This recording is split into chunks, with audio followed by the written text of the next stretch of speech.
This is Andrew Hall, host of Dead Hand Radio. My guest for this episode is Melinda Leslie, UFO researcher, investigator, and experiencer.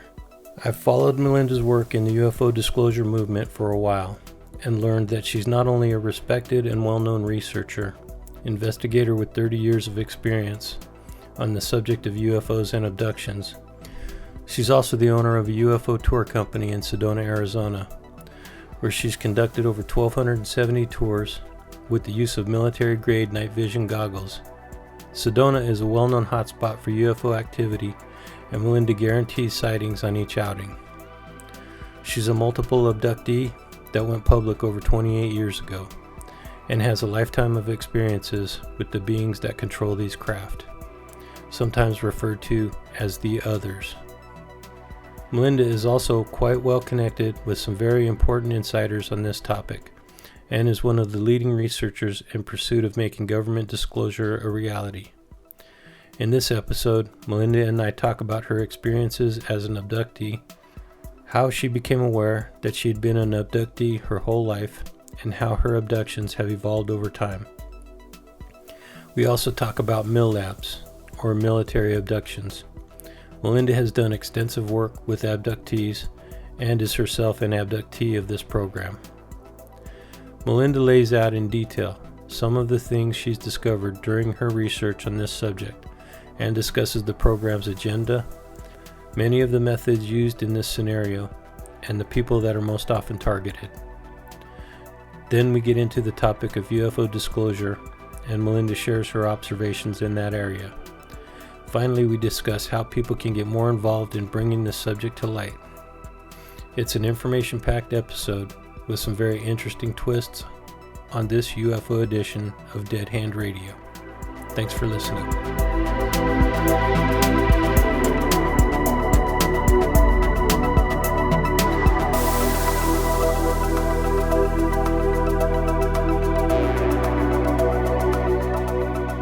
I'm Melinda Leslie, owner of UFO Sighting Tours in Sedona, Arizona, researcher and investigator, and a specialist in the abduction subject. And you are listening to Dead Hand Radio.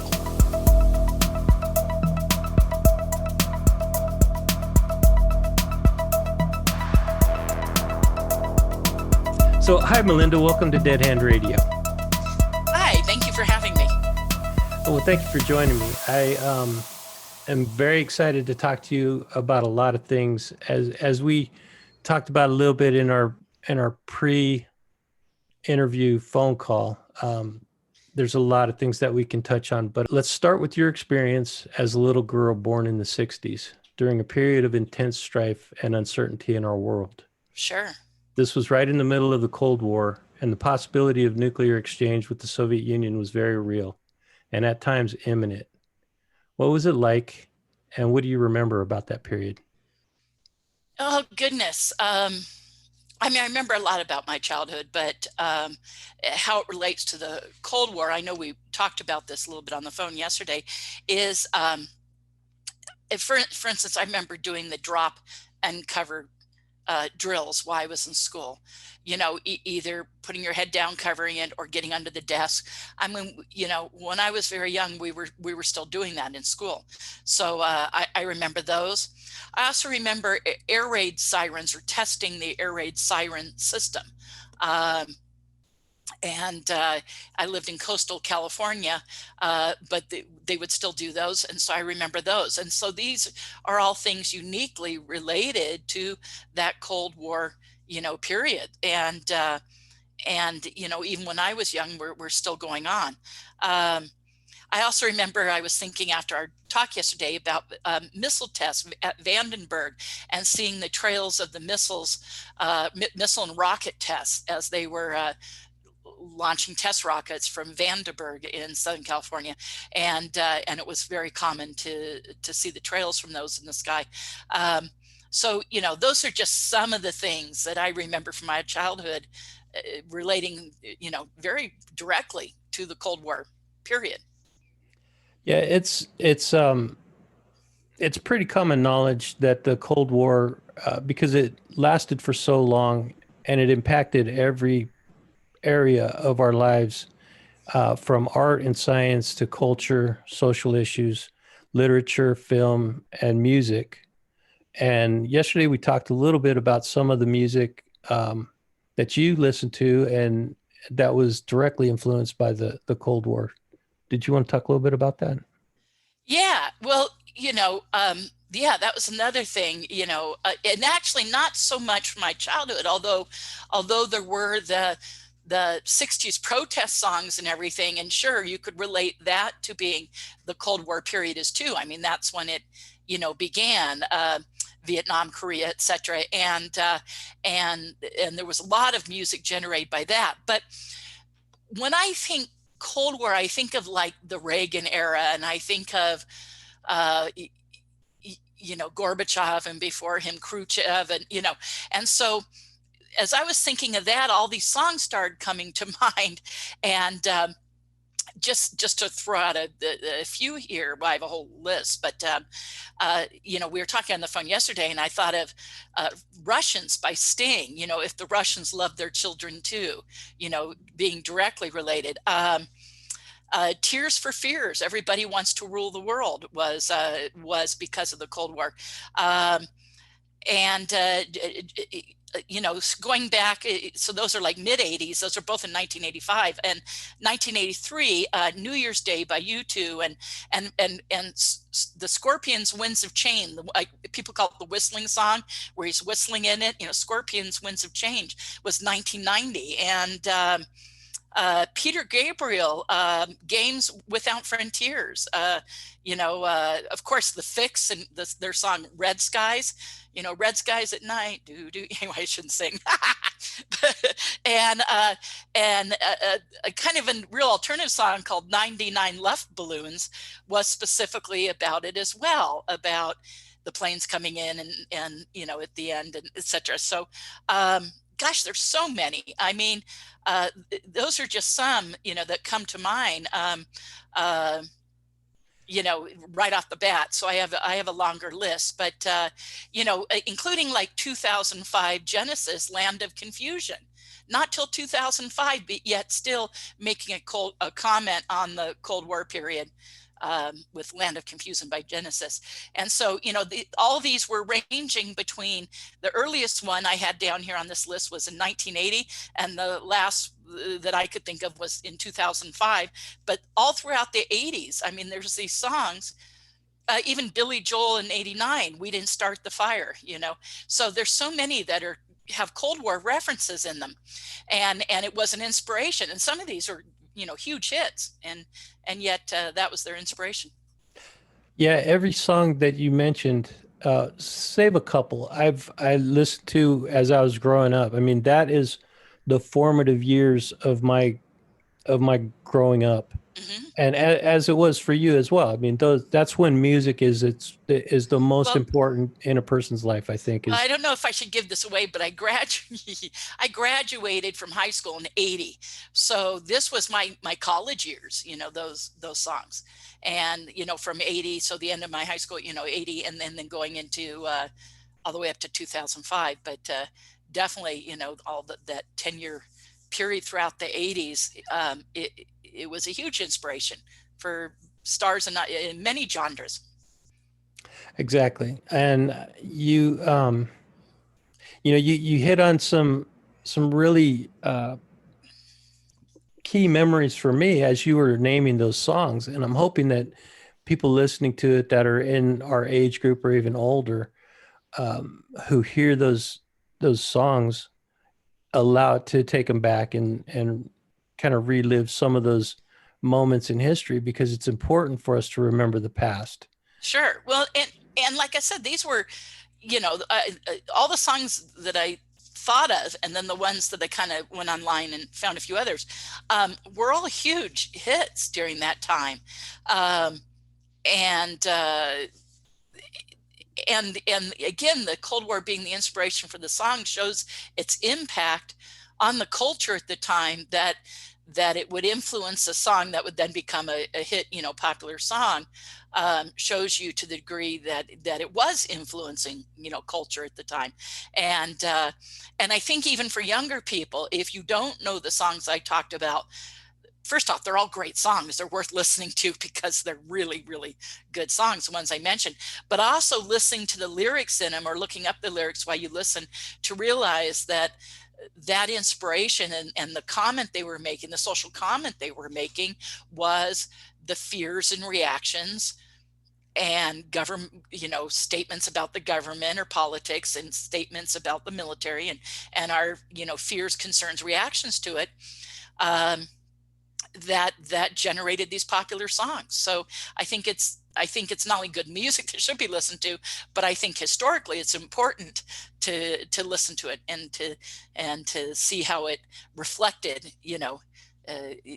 that's just one example, to say songs. I know it reflected in movies and books and, many things that touched upon it. But, it was a huge time culture. Makes me wonder now, with everything going on politically now, how that's going to reflect in music, so we'll see what the creative process shows in our current music. That is something that I do explore with guests, and it's the current day events and how what we're going through now is going to affect future generations and arts and culture and science. Mm-hmm. For this episode, I think we'll leave that for a later discussion, and stick to the period of, let's say the 60s as you were growing up, and then through the 70s and the 80s, which were the very end of the Cold War era. The Berlin Wall came down in 89, and then the Soviet Union collapsed in 91. But there were some other key points or key moments in history that you would have been certainly aware of, especially if you were just graduating high school and going into college in 1980. That's when Reagan was elected. Do you remember? See, I've talked to several people about this period when Reagan was getting elected, or campaigning to be elected. Sure. And the rhetoric was just as vitriolic as back then as it was as it has been ever since. People were accusing Reagan of a warmonger, being a warmonger. Yeah. Oh, yeah. Absolutely. Yeah. But it created a real sense of fear and dread in people in the United States and probably throughout the world. But what was your feeling about that period when right before Reagan was being elected? Well, I don't think I was that engaged back then in politics, but I was aware of it. And, in my family, my parents, which are both no longer with us, but my dad was a Reagan Republican, and my mom was a Kennedy Democrat. That pretty much describes both of their political views to a T. So there was, discussion amongst them, and at times, disagreements, but minor, but let's just say they agreed to disagree. But it was interesting, growing up, and then we're talking the 80s. I was in college. I was working, and I was pursuing dance at the time, and so politics and stuff was not something I was paying immediate attention to, but wasn't immune to. Was hearing it in the periphery for sure. And again, that realizing how it influenced culture at the time, certainly does not go unnoticed, and it influenced the future of politics.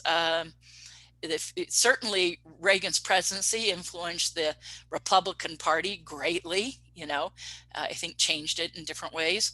And, so I think it's definitely an important period in history. On one hand, it's easy to reflect back and go, wow, I'm glad we moved beyond that.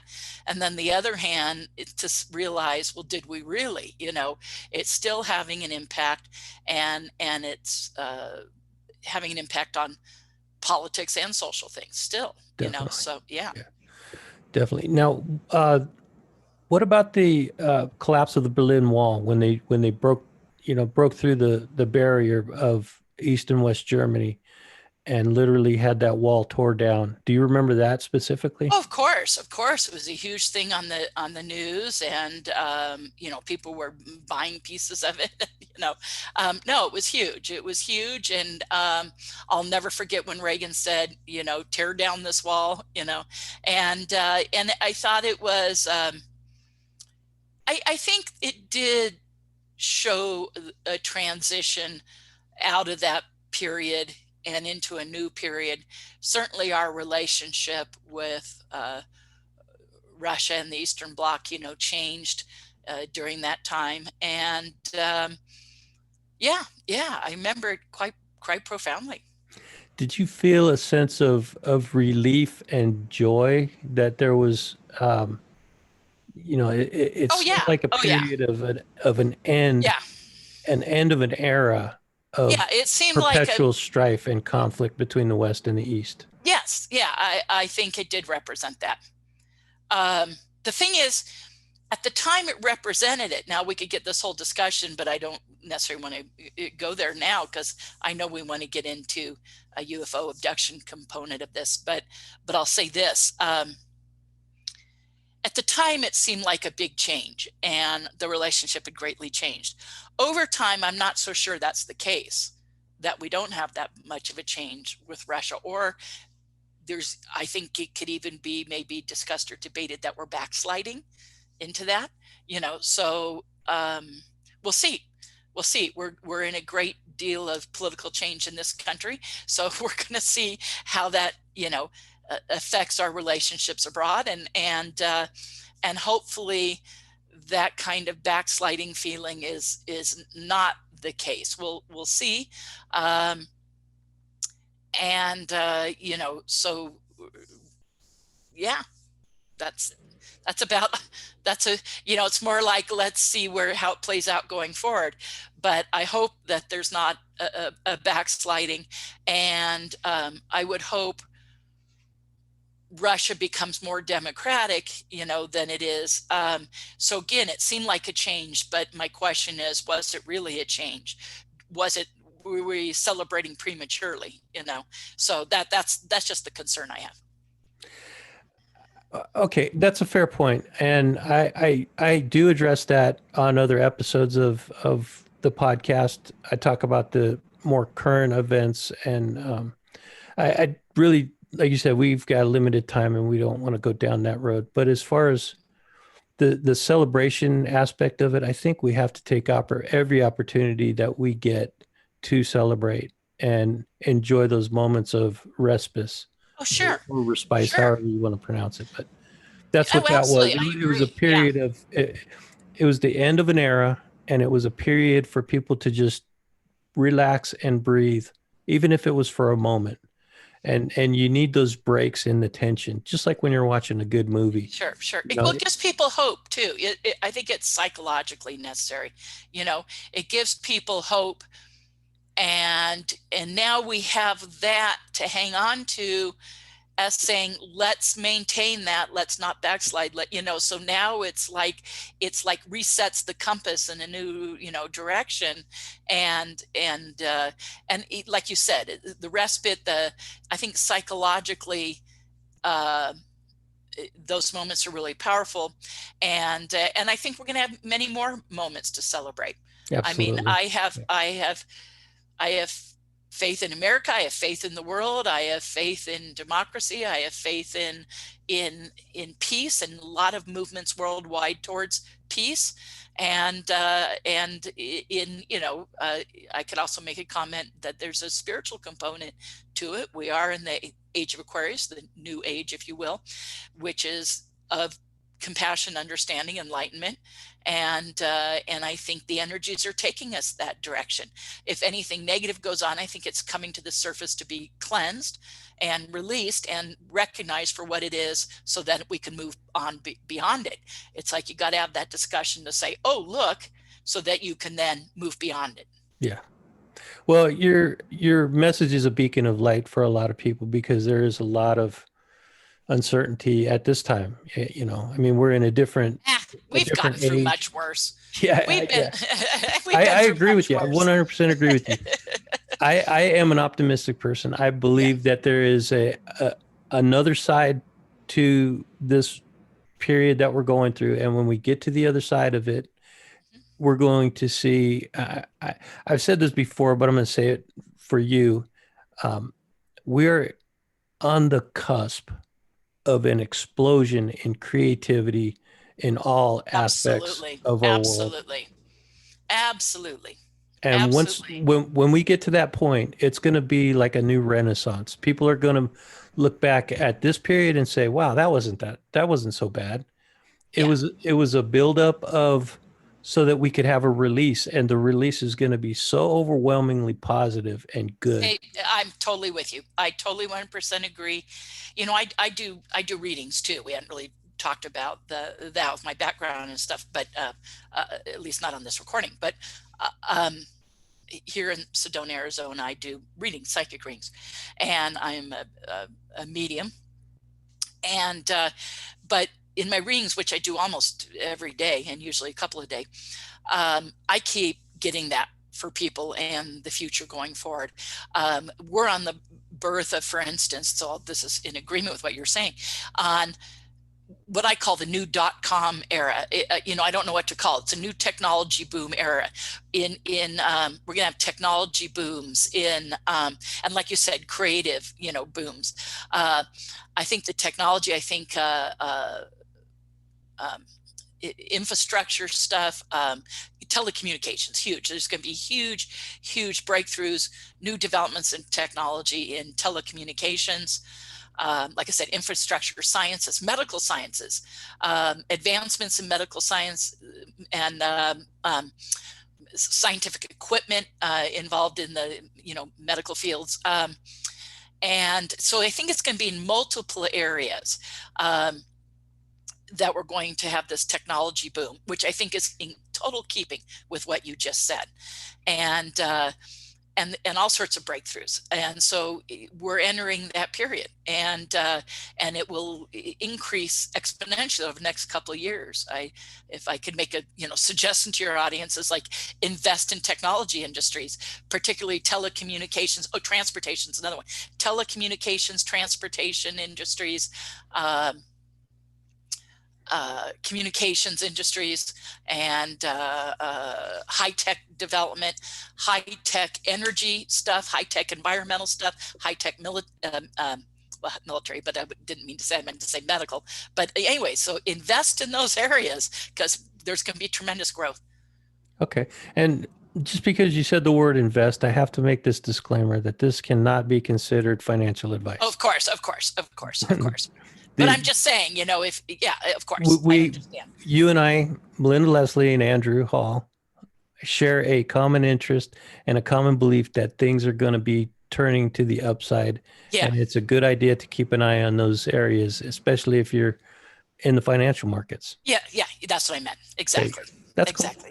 That's what I So meant. yeah, But, we certainly agree on those areas, and that's good because uh, the more positive energy that people put out there, the more people that put out that positive energy uh, is more is going to bring it to fruition. well, everything is consciousness based. Everything is consciousness.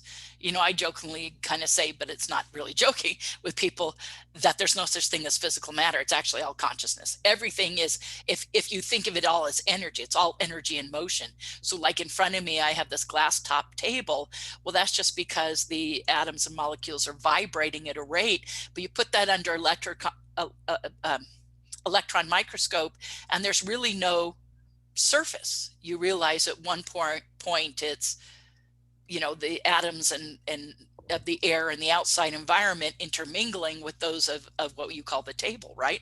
So everything is energy and vibration, and it's all consciousness based. So when you change your thinking, you change the world, and that has been proven over and over. Physics is now proving that.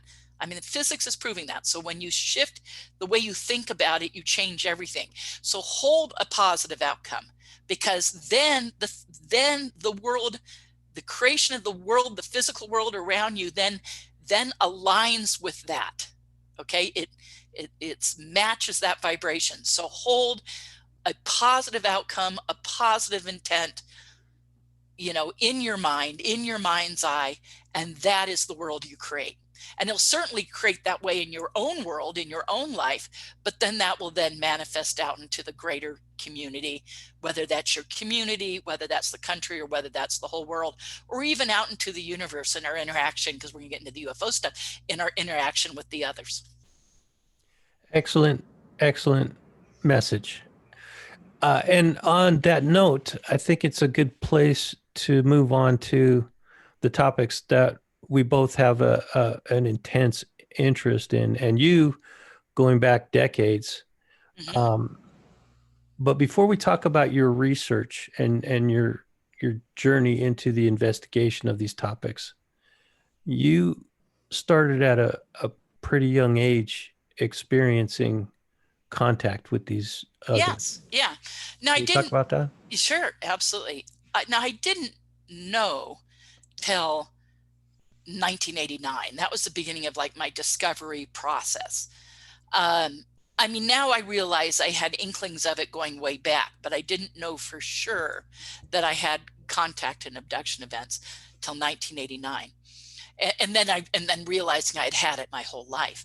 Real quick though, before we go on to that, I want to say, it's not a departure to go from the Cold War subject to the UFO subject, because I think there's many places where there's a relationship. I think our nuclear race, if you will, and arms proliferation, that's what I'm trying to say, has always been something that's been of extreme interest to the ETs. The sightings increased in there always was UFO sightings, but there was a huge flap or wave that increased in the early 40s and early 50s, and which goes to today, because it seemed that there were these huge waves of sightings, and you've probably have had people talk about this on your show, but in relationship to the exploding and testing of nuclear weapons, both the test explosions and then the actual dropping of the bombs and whatnot, that there's huge amounts of sightings. There's a whole connection to the whole Roswell incident and that crash retrieval with the fact that there may have been that the craft were there because they were checking out what was going on. This happened in other places, and there's more. I mean, I could go much further, but there is a direct correlation. And then going to my abduction stuff, so that's segueing into what you want me to get into, is it's been a big part of the abductions. It's very common in alien abduction scenarios for abductees to be shown, for instance, Earth blowing up, to show the results of war on Earth and nuclear explosions and technology being gone out of control and these kind of things. These repeating scenarios or demonstrations keep coming up consistently and regularly in abductions and other contact events. It's prevalent in the contact and abduction scenario, and that the ETs seem to have this huge concern about us being aware of how problematic that technology can be and how destructive. I mean, in one of my alien abductions, they actually showed me Earth blowing up and literally said, don't ever let this happen. When did your abductions start? So in 1989, on kind of a fluke last minute trip, a friend of mine had stumbled upon a radio show called Billy Goodman's The Happening out of Las Vegas. And right then is when the Bob Lazar story was was breaking. For those who don't know, Robert Lazar was a research scientist working out at Area 51. And the reason we know about Area 51 in Nevada is kind of because of Lazar.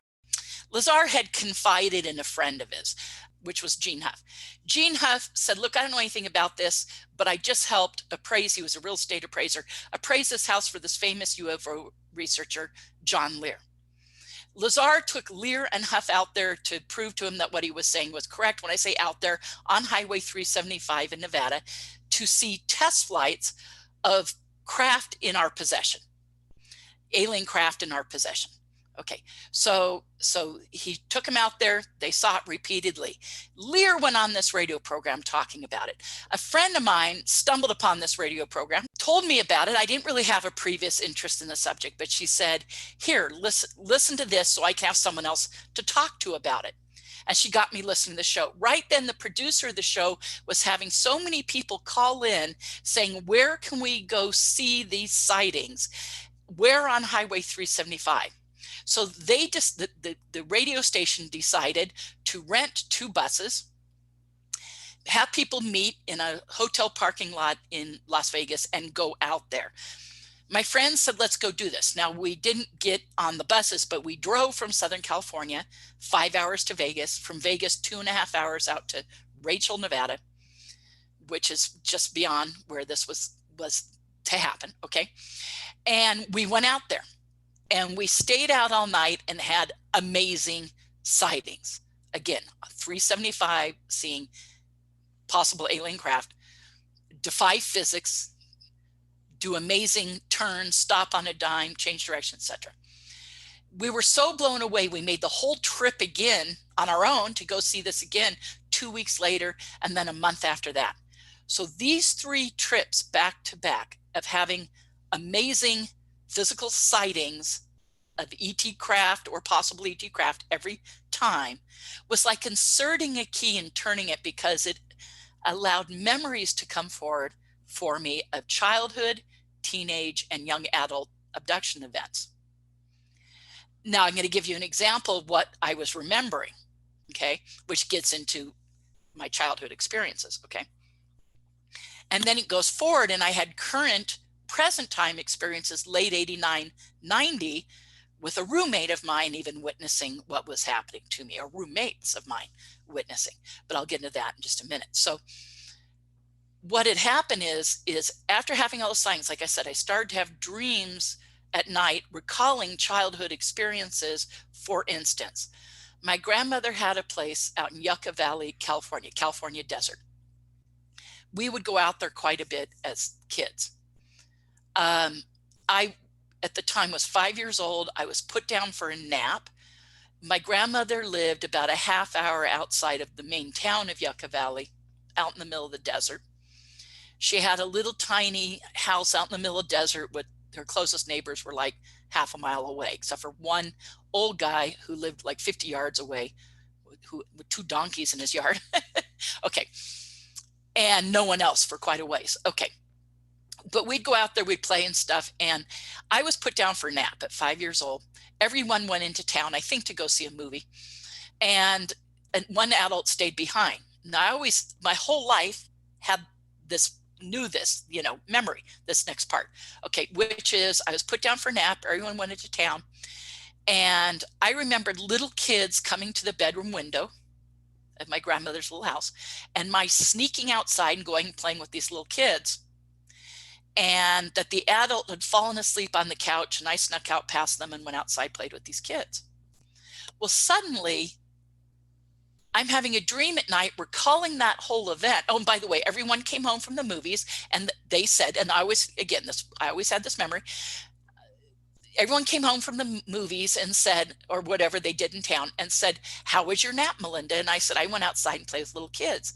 And they said, no, Grandma lives in the middle of nowhere. There's, it's 102 degrees out there. The closest neighbor's an old guy, and there's no little kids for miles, And I said, well, little kids came to the bedroom window, and they turned to the adult who was there and said, what goes on? And they said, she was asleep the whole time.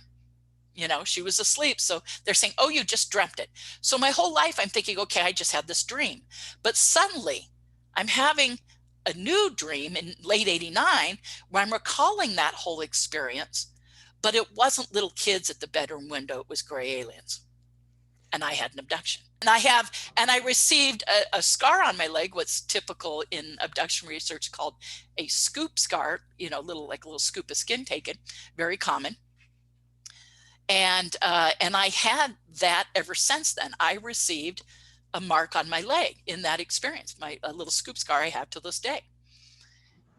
And so suddenly it wasn't just kids coming to the bedroom window, it was actually an abduction, and that the adult had been knocked out, and I had been taken, they'd been, knocked to sleep or whatever. And I'm like, okay, this is crazy. Now, jumping ahead, when I was 12 years old, there was a place called the Yucca Inn, a little motel in town that we would stay at when we went out there. One day I'm 12, and my family was going to go on a day hike to Joshua Tree National Monument. It's a hiking trails and picnic, and they packed a picnic and said, we're going to go on this day hike and go to Joshua Tree National Monument. Well, I wasn't feeling well. I felt queasy, sick to my stomach. The heat was not helping. It was very hot, and it was like 102 that day. And so my family said, okay, you stay here. We're going to go. I said, yeah, go have a good time. I think they left a sandwich and some food for me in the hotel room. They said, take a nap. We'll, check in with you later. And I was 12 at that age. I was already babysitting everything. I could clearly be left alone. And they said, if you get feeling better, there was a pool at the motel and lots of families there. And so it was very safe. And they said, if you get feeling better, you can go in the pool. And so I lay down. They left. Okay. Now, what I had always recalled my whole life is that I lay down, couldn't sleep. There was a really noisy wall-mounted air conditioning unit, and the room stunk because whoever was in there before us was smokers. And back then there was no such thing as a non-smoking room. And so like the room really stunk, and the air conditioning unit was loud, and I wasn't feeling good, and there's no way I could sleep. So I went outside to take a little walk out in the hotel parking lot, down a little side street, just to get some fresh air and come right back. I come back, I go in the bathroom in the hotel room, and my family comes home. And I said, oh, it was too hot. You decide not to do your hike. And they said, what are you talking about? I said, yeah, you guys came right back. And they said, Melinda, what are you talking about? We've been gone all day. We've been gone like 6 hours. And I'm like, no, at 12 years old, I had a great sense of time. I figured maybe it'd been an hour. I mean, I'd laid down, never ever slept, wish I couldn't, went outside to get fresh air, came back, used the bathroom, there they are. And they said, Melinda, we've been gone like 6 hours. You must have fallen asleep. And I said, no, I wish I'd fallen asleep. And they said, well, you must forget that you fell asleep because we've been gone all day. So I had now what's understood in abduction research as missing time. And so I definitely, it had missing time. Well, I always had that memory that, my whole life, but all of a sudden I'm having a dream at night, again, after having all these sightings out at Area 51 on 3 different trips. I'm having a dream at night where I'm recalling that whole event. But when I went outside the hotel room to walk around in the parking lot and walk down the street, I walked out into the desert over a little hill, and there was like a wash, and there was a landed craft, and I was taken on board. And again, received another scoop mark from that event, a scar on my leg that I have to this day from that event. So suddenly those memories were coming forward, and other childhood, but those are, 2 real specific ones. And they both, ended up in having a little mark on my leg. When did you discover the scoop mark in your leg? Well, I'd had that my whole life. I just didn't know how I had this little scar. I had a little scar that I never knew how I had 2 scars that I never knew how I got. I'm like, okay, well, who knows what you did as a kid to, receive that, is what I had always thought. And they were pretty minor, but I said, well, this is weird. I have these 2 little scars. But it turns out that they were both received from those 2 events. I mean, that's what, came up in my memory. And I had conscious memory. So that was all conscious memory. Eventually, over those experiences and many, many others, I started working with a full-fledged psychotherapist, PhD in psychology, because I thought at first I didn't think I was actually having these experiences. I thought I was losing my mind. And I sought the help of a psychotherapist someone had recommended to me, but she also did regressive hypnosis. And it turned out that I was recalling these experiences after, I ended up working with her for many years. But here I was recalling those experiences in regressive hypnosis as well. So we looked at those. And I went to her saying, well, obviously this isn't happening. Something must be wrong, And I'm like, yeah, I had sightings. Maybe they're influencing, my memory or whatever. But then when it turned out that I was recalling how I got these marks on my leg, and then it jumps forward. I mean, this is just, these are minor compared to the overall picture, because I've continued to have experiences my whole life. My last one was 2 years ago. I've been taken with large groups of people and small groups where the other people involved also recall the event. And I've had other additional experiences with a tremendous amount of physical evidence. And my case has been researched and investigated in the field by a number of people. And I'm now known as an abduction researcher. So, but this, I'm just telling you the beginning of kind of what my discovery process was, of realizing that this had actually started in childhood, because here I'm recalling an experience when I was 5 years old, an experience when I was 12 years old, as well as others. In late 89, just after all those recalls, I had an experience where I had roommates witness my abduction. So at that point, it went to a current present time experience of a roommate witnessing I was gone and seeing an alien in the house, completely conscious. She was completely conscious and witnessed my being gone during a period of missing time and an alien in the house. Okay. So I just want to focus on those first two events, because the first event, you just remember playing with what you thought was children. In the dream, or in your memory you thought it was children, but in the dream you realized that it was grays, and at that point you were taken on board a craft. Yeah. Okay. Absolutely, yeah. And then in the later event, when you were 12, you walked over that little hill in the desert and you saw the craft. Can you describe? I was taken on board. Yeah. Mm-hmm. Can you describe the craft, what it looked like? If you imagine like a shallow bowl on top turned upside down. So if you had like a big soup bowl that was wide and kind of shallow, and on the bottom like a mixing bowl, something deeper. Okay, so that's what it looked like. I call it a pot belly because, and that's very common description in crafts, in some crafts, is to have that bigger kind of bowl bottom and a shallow bowl on top. So like put those together. So that's what it looked like. It was on 3 or 4 little legs, and it was sitting on the ground, and that there were small grays around it, and that I was taken on board and proceeded to have this sample of skin or possible genetic material, something taken from just below my knee where I have a little scoop mark now. Do you recall at any time if you felt like you were being summoned to that location? I was walking outside to get fresh air, is what I thought at the time, because I was not feeling good and it was miserable in the hotel room.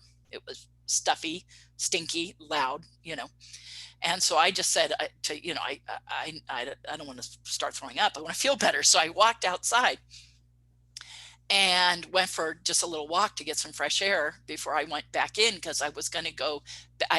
What made me go back in is I had to use the restroom, and I was going to go and use the restroom and then try to lay down and get some more sleep.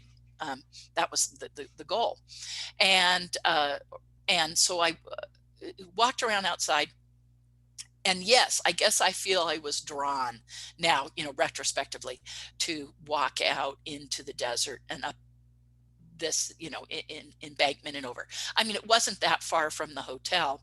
I've been back to the area. There are some houses built in the area since that time, but there's still a wash. So the desert floor does rise up, even where the houses are. It's kind of gently uphill, and then all of a sudden the houses end, and then there's kind of a wash or dry riverbed. So it does match my memory. Um, and so, yeah, you know, that's in that experience. I guess, yes, in answer to your question, I did feel compelled to walk into the desert. Yes.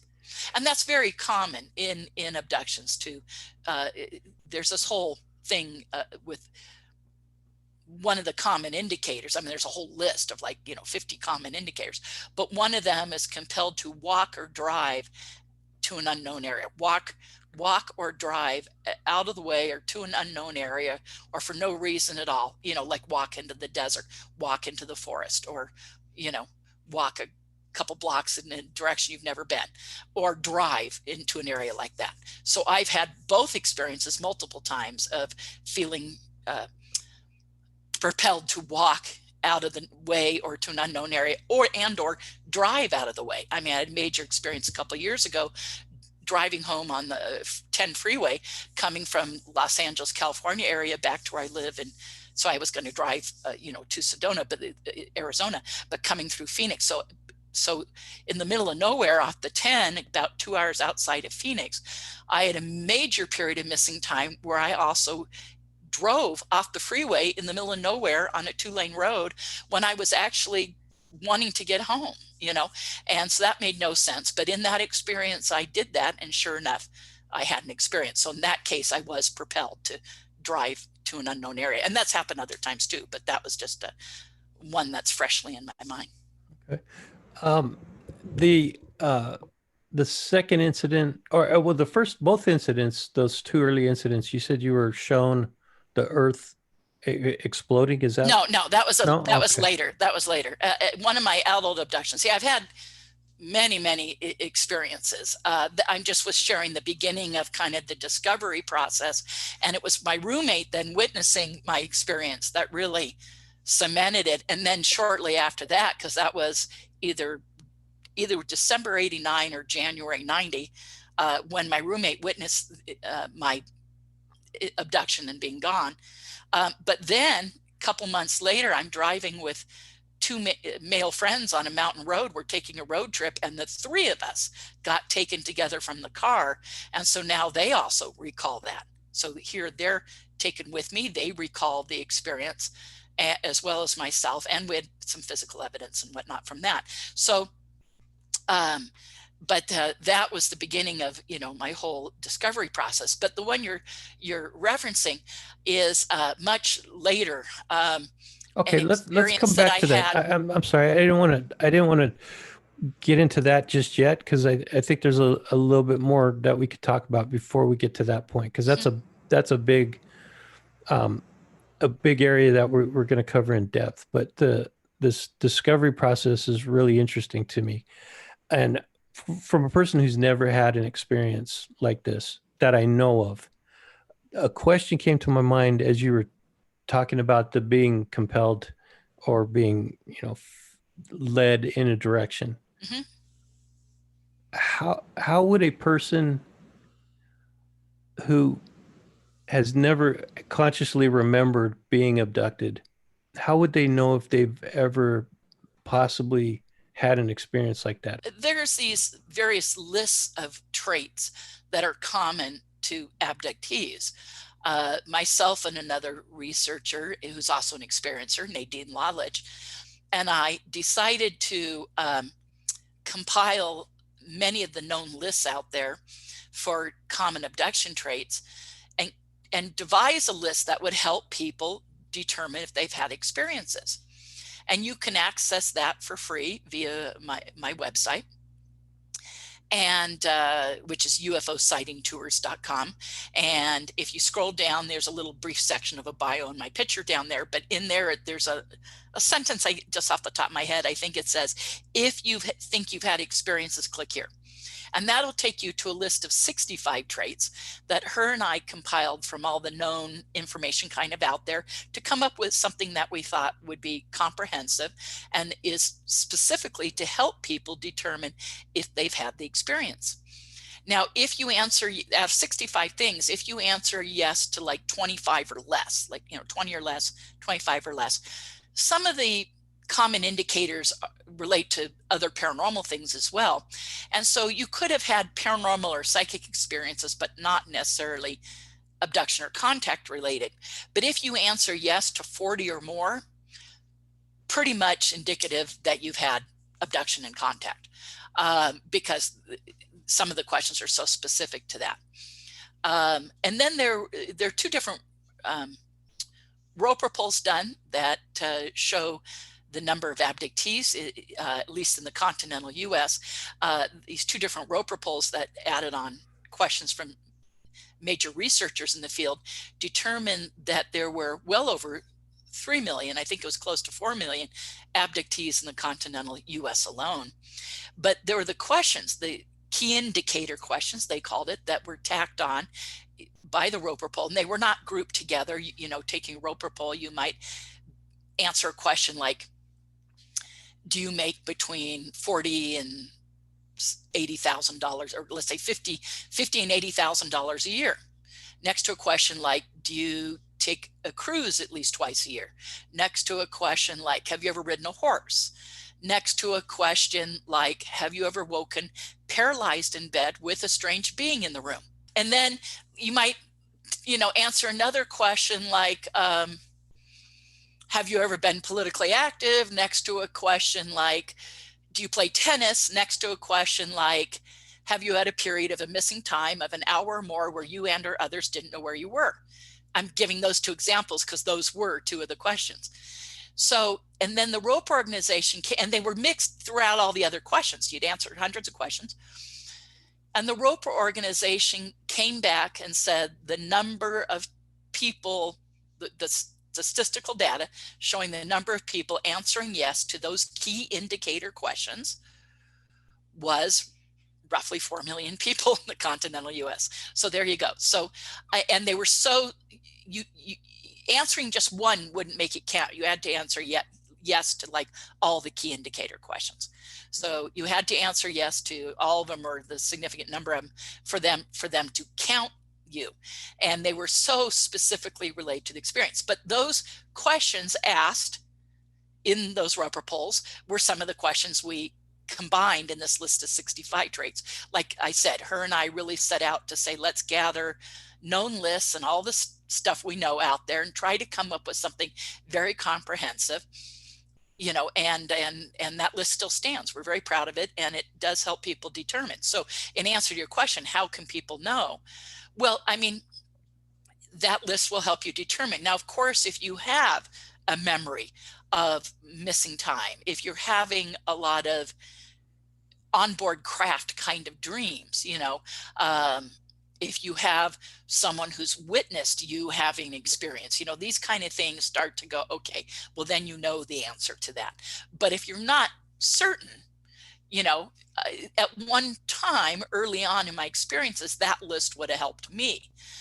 Now, there's so much, and witnesses and evidence and memories, and, it's so extensive that now it's like, absolutely a known thing. I mean, it's extensive for me, but if someone's just curious or wondering, that list will help you determine. And yeah, if it's like 25 or less, you're probably having paranormal events and not necessarily contact or abduction related. But if it's 40 or more, pretty much means you're having it happen. See, talking to you is kind of unique because you are an abductee and you've also done extensive research with other abductees. So I have questions for you as an investigator, but I also have questions for you as an abductee. Do you think it's more common in abductees to be aware of their abduction, or is it more common for them to not be? No, more common not to. Yeah, more common to, like me, realizing in 1989 that I'd actually had it happen my whole life. If you had asked me in 1985, I would have said no. I said, that's crazy, So it was 89. And what caused that was having all those sightings. I mean, really good, physical sightings of craft in the sky, and those sightings, because I then went, okay, it exists. It's flying in and out of a known military base, covert base. the government knows about it. There are, they're flying in and out of that base. There's the white Bronco security vehicles out and around us. The local sheriff is there, parked next to us. He's witnessing it too. There's helicopters up in the air at the same time. So you go, wait a second, they know full well, that this is going on. So, sightings and interaction, that we have craft in our possession as well, that, at that time. And you go, well, wait a second. And then it's like, okay, the government knows about it. They're lying about it. They're covering it up.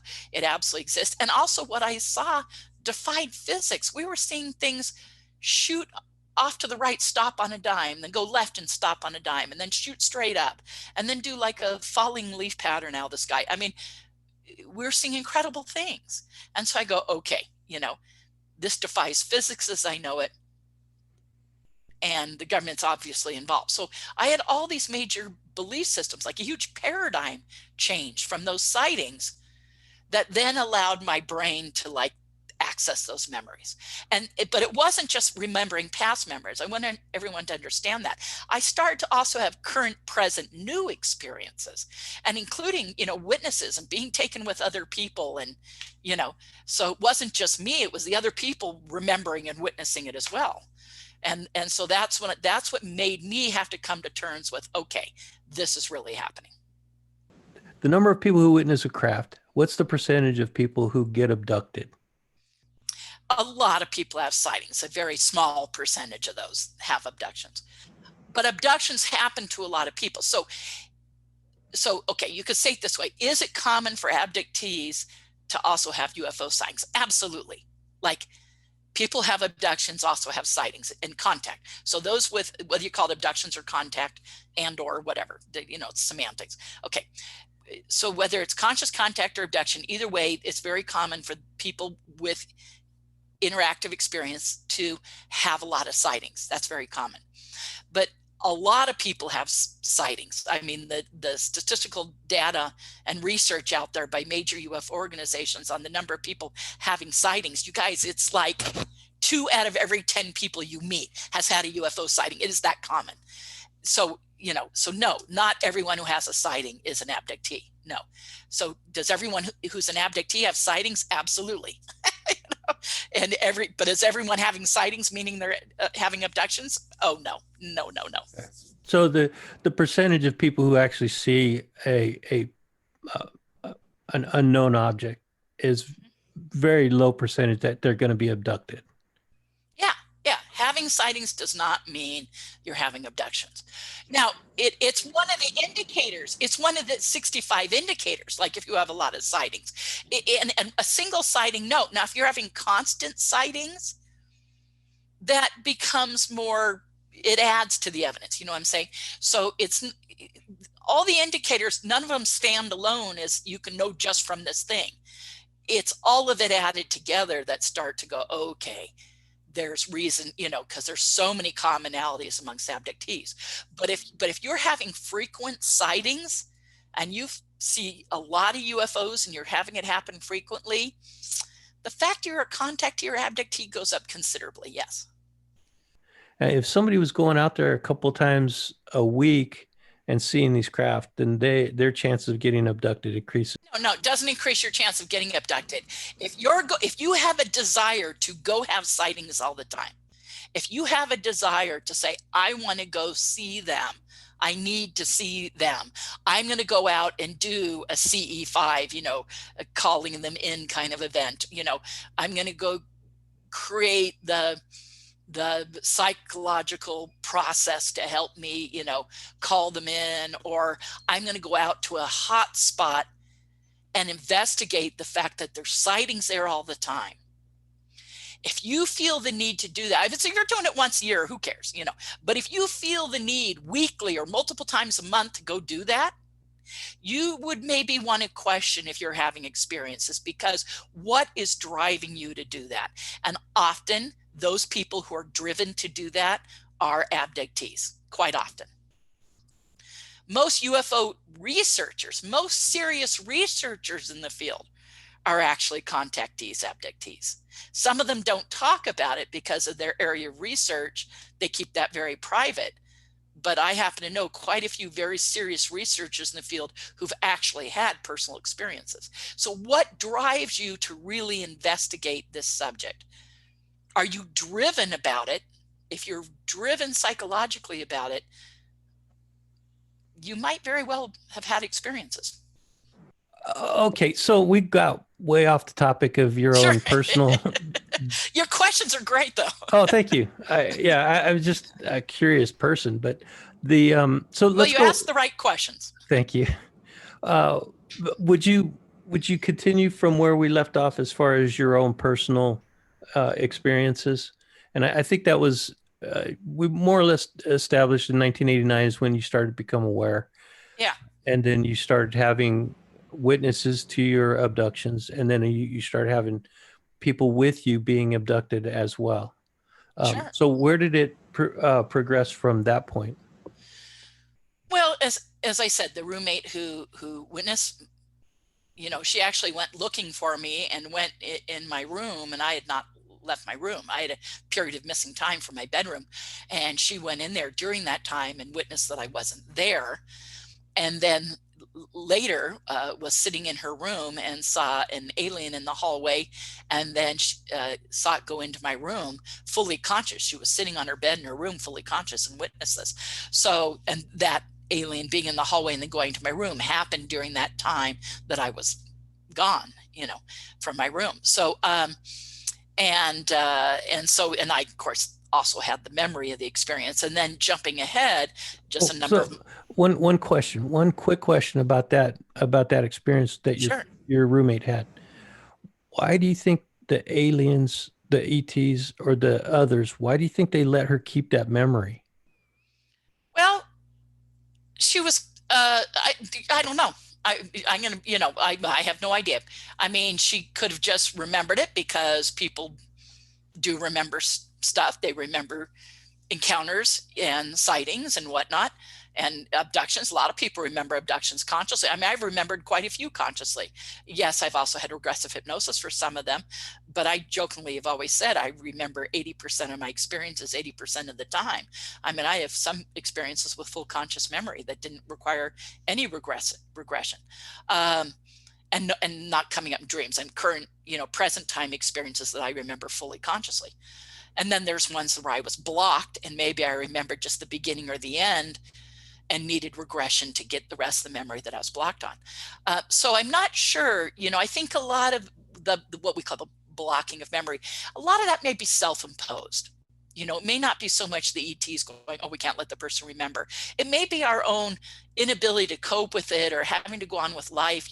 That happens with traumatic experiences too in someone's life. A lot of people shut off, and block out traumatic memories. That's a very natural psychological reaction. So it could be that.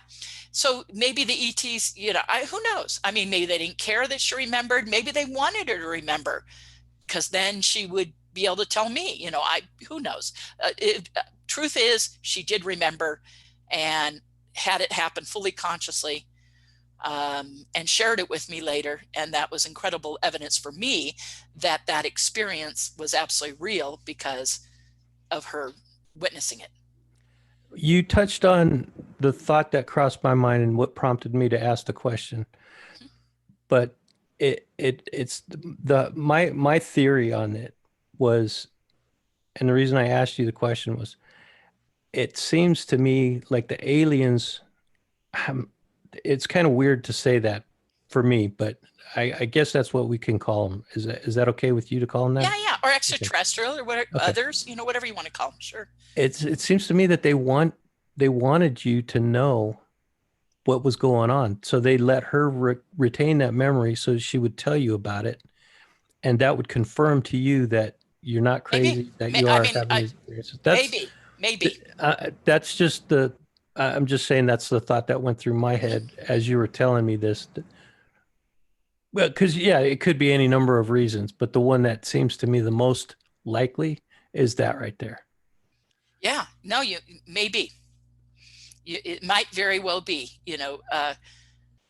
I try in my experiences to not figure out their line of thinking. So I just kind of stick to, the events and what happened, because otherwise you can get into just all sorts of pure speculation. Yeah, yeah. But that idea had crossed my mind, certainly. Yeah. But yeah, you hit on it, and as you were explaining, or you were answering the question, and then you offered other options, but I think it seems to me, but you're right, man. I'm looking at it from a humanistic perspective, and that's not really fair because who knows what compels them to do anything. That's right. That's right. Okay, so sorry, I didn't mean to derail No, you, but hey, it's okay to speculate. It's okay. And we, as humans, in our psychological process, we always try to make things fit. And of course, we're going to relate other people's actions to our own, because that's how you identify with stuff. So that's, I think that's very natural. yeah, yeah. Okay, and so did you remember after she told you that she saw the alien? Did you start to remember, like, oh yeah, I was taken at that time? Well, I was, after we had a late night discussion, and I was an office manager at the time and had a project due at work the next day. And so we had a discussion late at night, and I realized I was getting to bed like an hour later than I wanted to. So we had a full discussion on exactly what time it was, and the fact that I was like, darn, I wish I had gotten to bed already. And I went and sat in my room, got into my bed, had my covers up to my waist, turned my alarm on next to me, because I knew I was going to have to wake up in 6.5 hours. And I'm like, darn, I wish it was, because I have this project due. I wish I was getting more sleep, but okay. So I knew if I fell asleep right away, and if I slept the whole time, I'd get 6.5 hours. So I was very aware of what time it was, sat my alarm next to me, sat on my bed, did a quick little deep breathing exercise just to calm myself down, relax. It was kind of an alarming conversation. I was helping her with something she was going through psychologically. And so I just wanted to calm down so I'd fall asleep right away. Back then, I didn't take any kind of sleep aids or anything, And I reached, and I kind of go back on my elbows, and I reached to turn out the light and just double check. Back then I would, even now I'll double and triple check an alarm.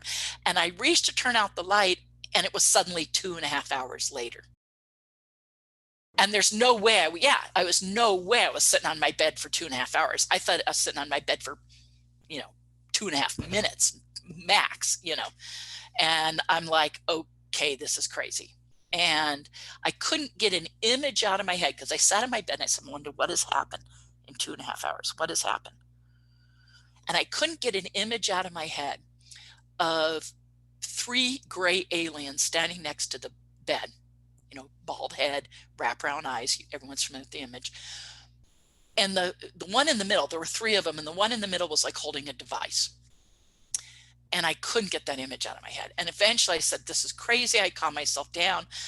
I got the rest of the way under the covers and fell asleep. And my alarm goes off like 3 hours later, waking the dead. And I crawl into work, and I come home from work.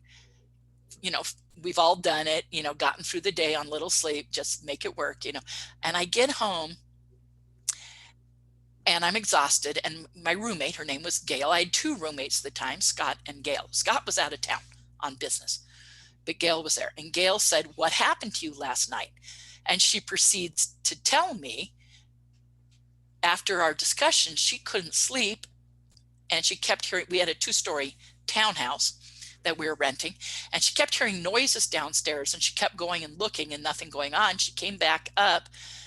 I had a big gap under my bedroom door, and she could tell my light was on in my room. So she knocked on my door, no answer, pounded on my door, knocked again, no answer, pounded. And after like the 3rd or 4th time pounding on my door, she's afraid that something has happened to me, because that should be waking me up. I had a small room. My head on my bed is probably only 6 feet from the door. So she goes in my room, and I'm not there. So she actually went in my room, and saw that I wasn't there, and then goes back in her room, sits on her bed, and she's actually sitting there reading, hoping she's going to hear me come home. By the way, during that time that she'd gone and looked, she'd gone out the front door and saw my car parked in the carport, so she knew I hadn't driven anywhere. And yet I'm nowhere to be found in the townhouse, and I'm not in my room, and yet the light's on. So she goes and sits in her room, sitting on her bed, leaves the door open to the hallway, hoping she's going to hear me come in the front door downstairs and come upstairs. And also there's a flash of light in the hallway. And so she looks, thinking maybe I'd brushed up against the switch, or, expecting to see me. And stepping out of the darkness of the hallway and into her room is a gray alien. Into her room? Yeah, it stepped into her door of her room, looked right at her. It turned and then went through my closed door like a knife through butter, she said. It went into my room after it looked right at her and went into my room. Wow. Yeah. And so she had gone in my room, witnessed I wasn't there, and then saw the alien in the hallway, or in her room, stepped into the doorway of her room. Okay. And then, and then jumping ahead, man, in the following July, so that was either, like I said, December or January 89, 90. The following July, so 7 months later, I'm driving with two male friends on a mountain road. We're on a road trip together in the same car, and the three of us got abducted together from the car. And then those guys also recall the event.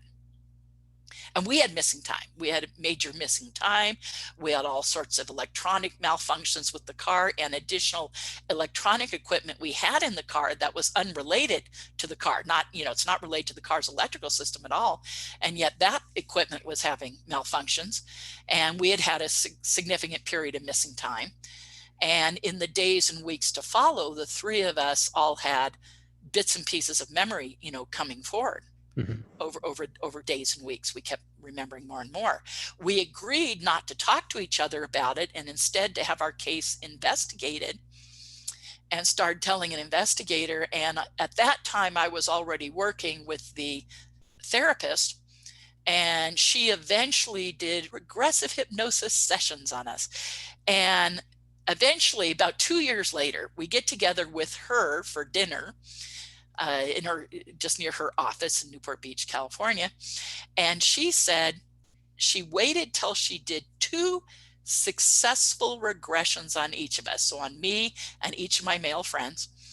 And she said the three of us clearly recalled the identical same experience, that our memories were a perfect match. Interesting. Would you like to relate the experience? Yeah, it's just so people know, what I'm about to share is very, very typical in abduction events, at least the majority of it. I'll give a brief version. There's a longer version, but our cars stopped on the highway. There are grays in the road. One of the guys freaks out a little bit, and they come over and open his car door and do what's called mind stare. They look in his eyes, and that's very common abduction events, and brushes for it, and he slumps over, and they kind of semi knock him out. But then they get him out of the car, and he's moving on his own, but he's kind of out of it. The driver of the car, now I didn't know this at the time, my friend Mike, that's his real name, he had had previous abductions, and I did not know that at the time that this happened. But he gets out of the car on his own to show them he's not scared, just kind of, macho thing to say, hey, I'm in control, and gets out on his own. But I'm very concerned, and I'm yelling at both of them, like, Steve, my friend who slumped over, and Mike, I'm going, Steve, are you okay? Oh my God, Steve, Mike, what are you doing? I'm kind of freaking out. So then I'm immobilized and floated out of the car. Now that's very common in abductions, even though they got out like you'd normally, get out of the car moving. I was immobilized and floated out, and both guys remember seeing that happen to me. That they said, whoa, Melinda, like, they thought I was freaking out. So Grace kind of switched me off and immobilized me, and I'm floating out.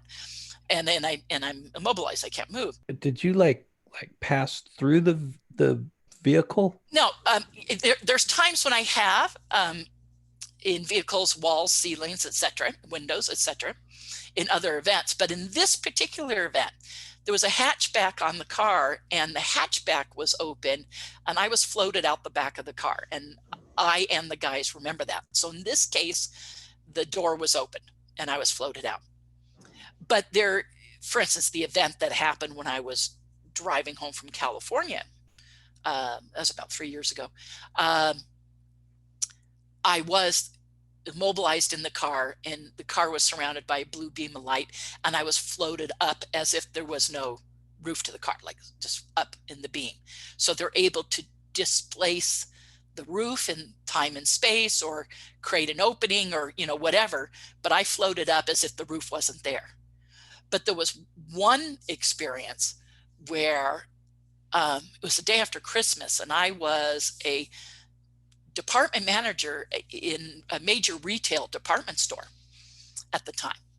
And I was staying with my parents in their house in Southern California. I wasn't living there. I just was staying there because it was Christmas. I was staying there for 2 or 3 nights over Christmas, and other family was coming, etc., whatever. And it was the day after Christmas. Now, when you're a retail department manager in a major retail store, there's one day of the year you are guaranteed to work unless you're dead, and that's the day after Christmas. And this was a major department store, so it was like, I had to be dead to not be there. And anyways, but I go to bed at my parents', and I have an abduction. And I remember my initial memory is like this: I am floating on my back over their front lawn, and there's bushes there, and I go over the bushes, and I kind of feel them, and I'm like, I'm outside, it's cold. I'm like going, I'm outside, I'm floating. I had a nightgown on. I said, I'm floating, I'm outside, and I'm awake. And the full consciousness of, oh my God, I'm having an experience was, was like, but I was like, okay, remember this, like, okay, this is okay, remember this, like I really want to remember it. And they passed me through. Now my parents' window had, of course, a screen on the outside, and then they were like storm windows, so there were 2 panes of glass, right?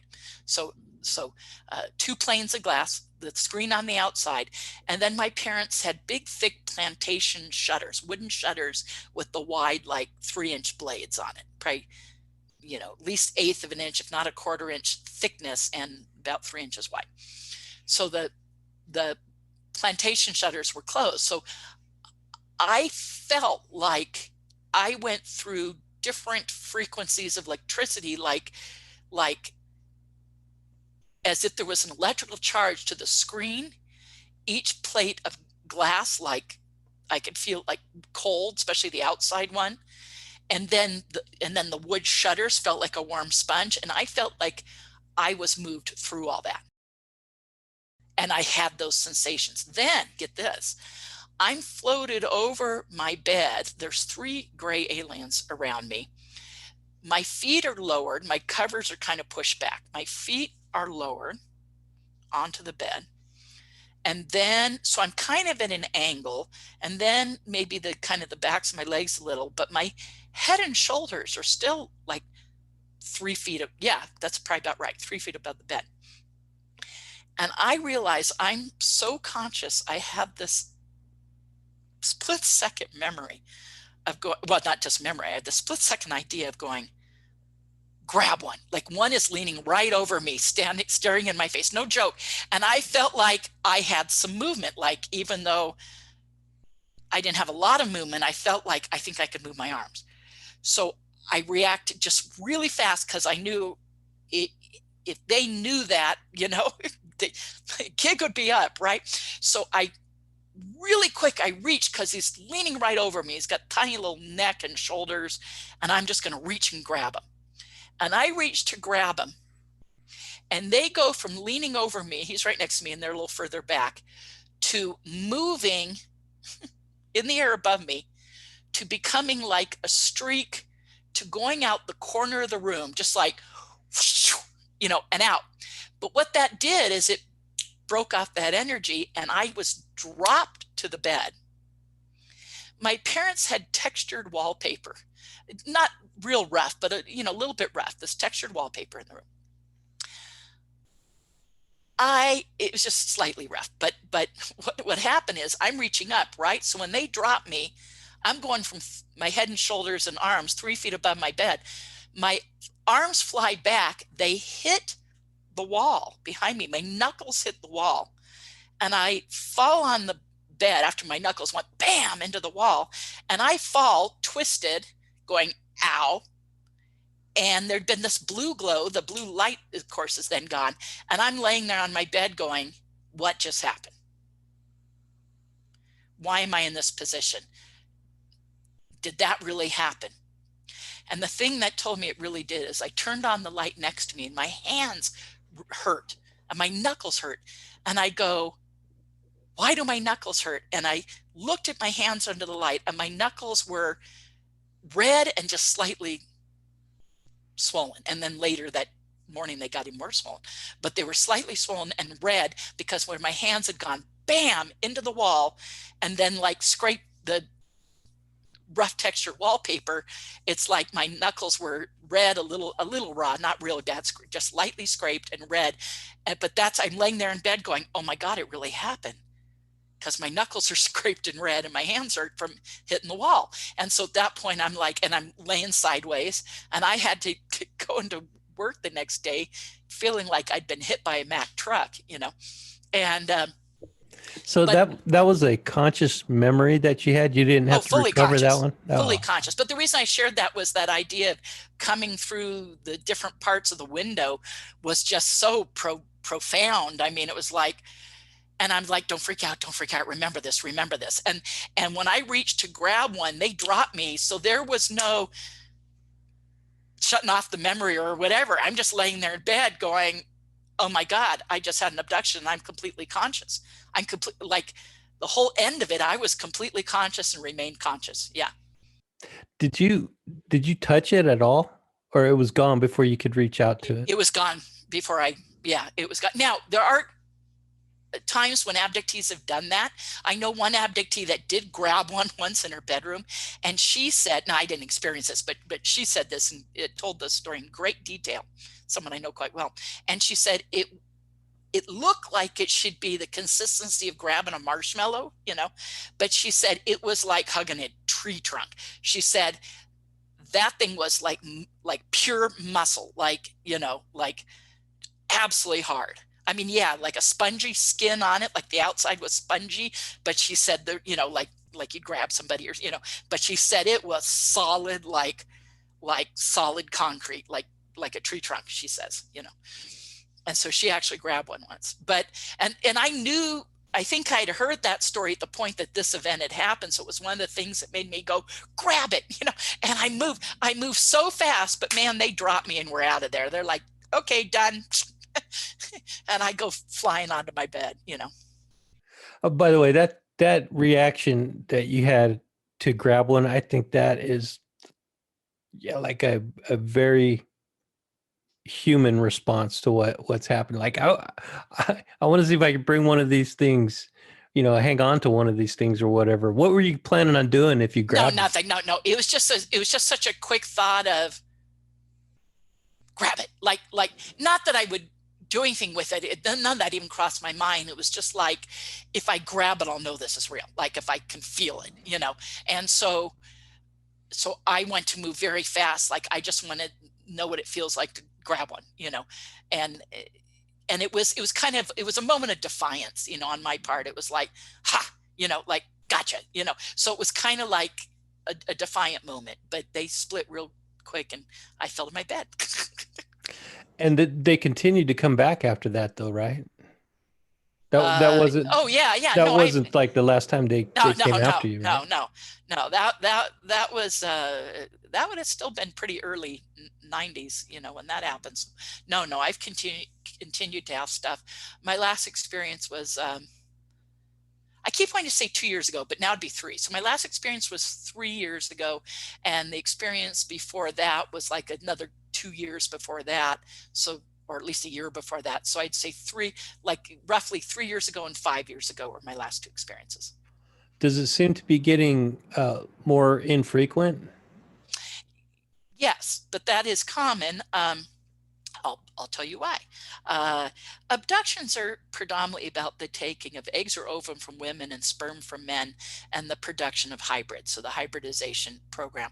Now, many things happen, but that is still the most common thing.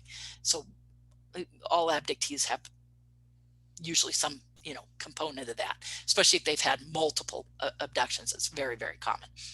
And so that is for me. I've had ovum taken many, many times. I've gone into now menopause, and so I'm thinking because I'm in menopause, they're not interested in the ovum, or don't have viable ones, something like that. I still have some experiences, but a lot less frequently, and I think that may be why. And that's very common for women, or if men have an increase or a huge drop in sperm count or something, So it does seem as someone gets older that it does taper off. Yes. So from your investigative perspective, is that the most common reason people are abducted? We don't really, ultimately, do we really know why? No, the ETs aren't telling us, we don't know why, but there's a common things that happen that start to make it obvious that there are these patterns as to why it's happening. One of the biggest patterns, if not the biggest, is the taking of ovum from women and sperm from men and producing these hybrid beings that are part ET, part human. This is still, even though a lot of other things happen, this is still the most common. Like, I'll just throw out some loose numbers. Out of all abductions, I'd say 80% have had this happen. It's that common. And so yes, that's what happened with me. It's very, very common. Now, other things have also happened in my experiences, like we were saying, the Cold War connection being shown. Earth's annihilation or destruction, and saying, don't ever let this happen, like showing Earth blowing up or bombs going off, or really extreme cases of war, or, and the abductee being told, don't let this happen, or don't allow this to happen, this is wrong, those kind of things. That's also a very common thing that happens in abductions. It's not as common as the hybridization program, but it is common. So I'd say, if 80% or 90% of abductees have been involved in the hybridization program, probably easily 60% of the abductees have been shown, or at least 50%, some huge number have been shown Earth catastrophe, Earth annihilation, the after effects of war, those kind of things. How common is it for multi-generational abductions to occur? And is that the same, or is your case a multi-generational abduction scenario? Good question. Okay, so question number one, how common? It's very, very common. Many, many abductees learn it happened to their parents or grandparents. If you're an abductee, you have kids, it happens to them. You have grandkids, it happens to them. I know of a couple different abduction cases that go back 5 generations. It's very common in abduction research to have 3 and 4 generations. Very, very common. In my particular story, I only have some anecdotal evidence that it involved, for instance, one of those early childhood memories that we were talking about that there's so much, but one of them was driving with family, again, to go out to my grandmother's in the desert, running out of gas. I was with my mom and a few of my siblings. I believe one or two of my older sisters were coming later with my dad in a separate car, and they get out to my grandmother's before us when we should have been there many hours before them. No, even though we ran out of gas, it was a very brief thing. We were just outside of town. A semi truck stopped my brother, who was a couple of years older than me at the time, but still a child, I think it was like 12, he was at the time, got in the car with the truck driver, and the truck driver took him to get a can of gas and brought him right back. So we had maybe been stopped on the side of the road, maybe an hour, but we were supposed to be out at my grandmother's probably before dusk or close to it, let's say 7. I'd have to really think about that time-wise, but let's say we're supposed to be out there by 6 or 7 at night. My dad and sisters get out there like 2 hours after us, so if we're supposed to be out there at 6, they're out there at 8.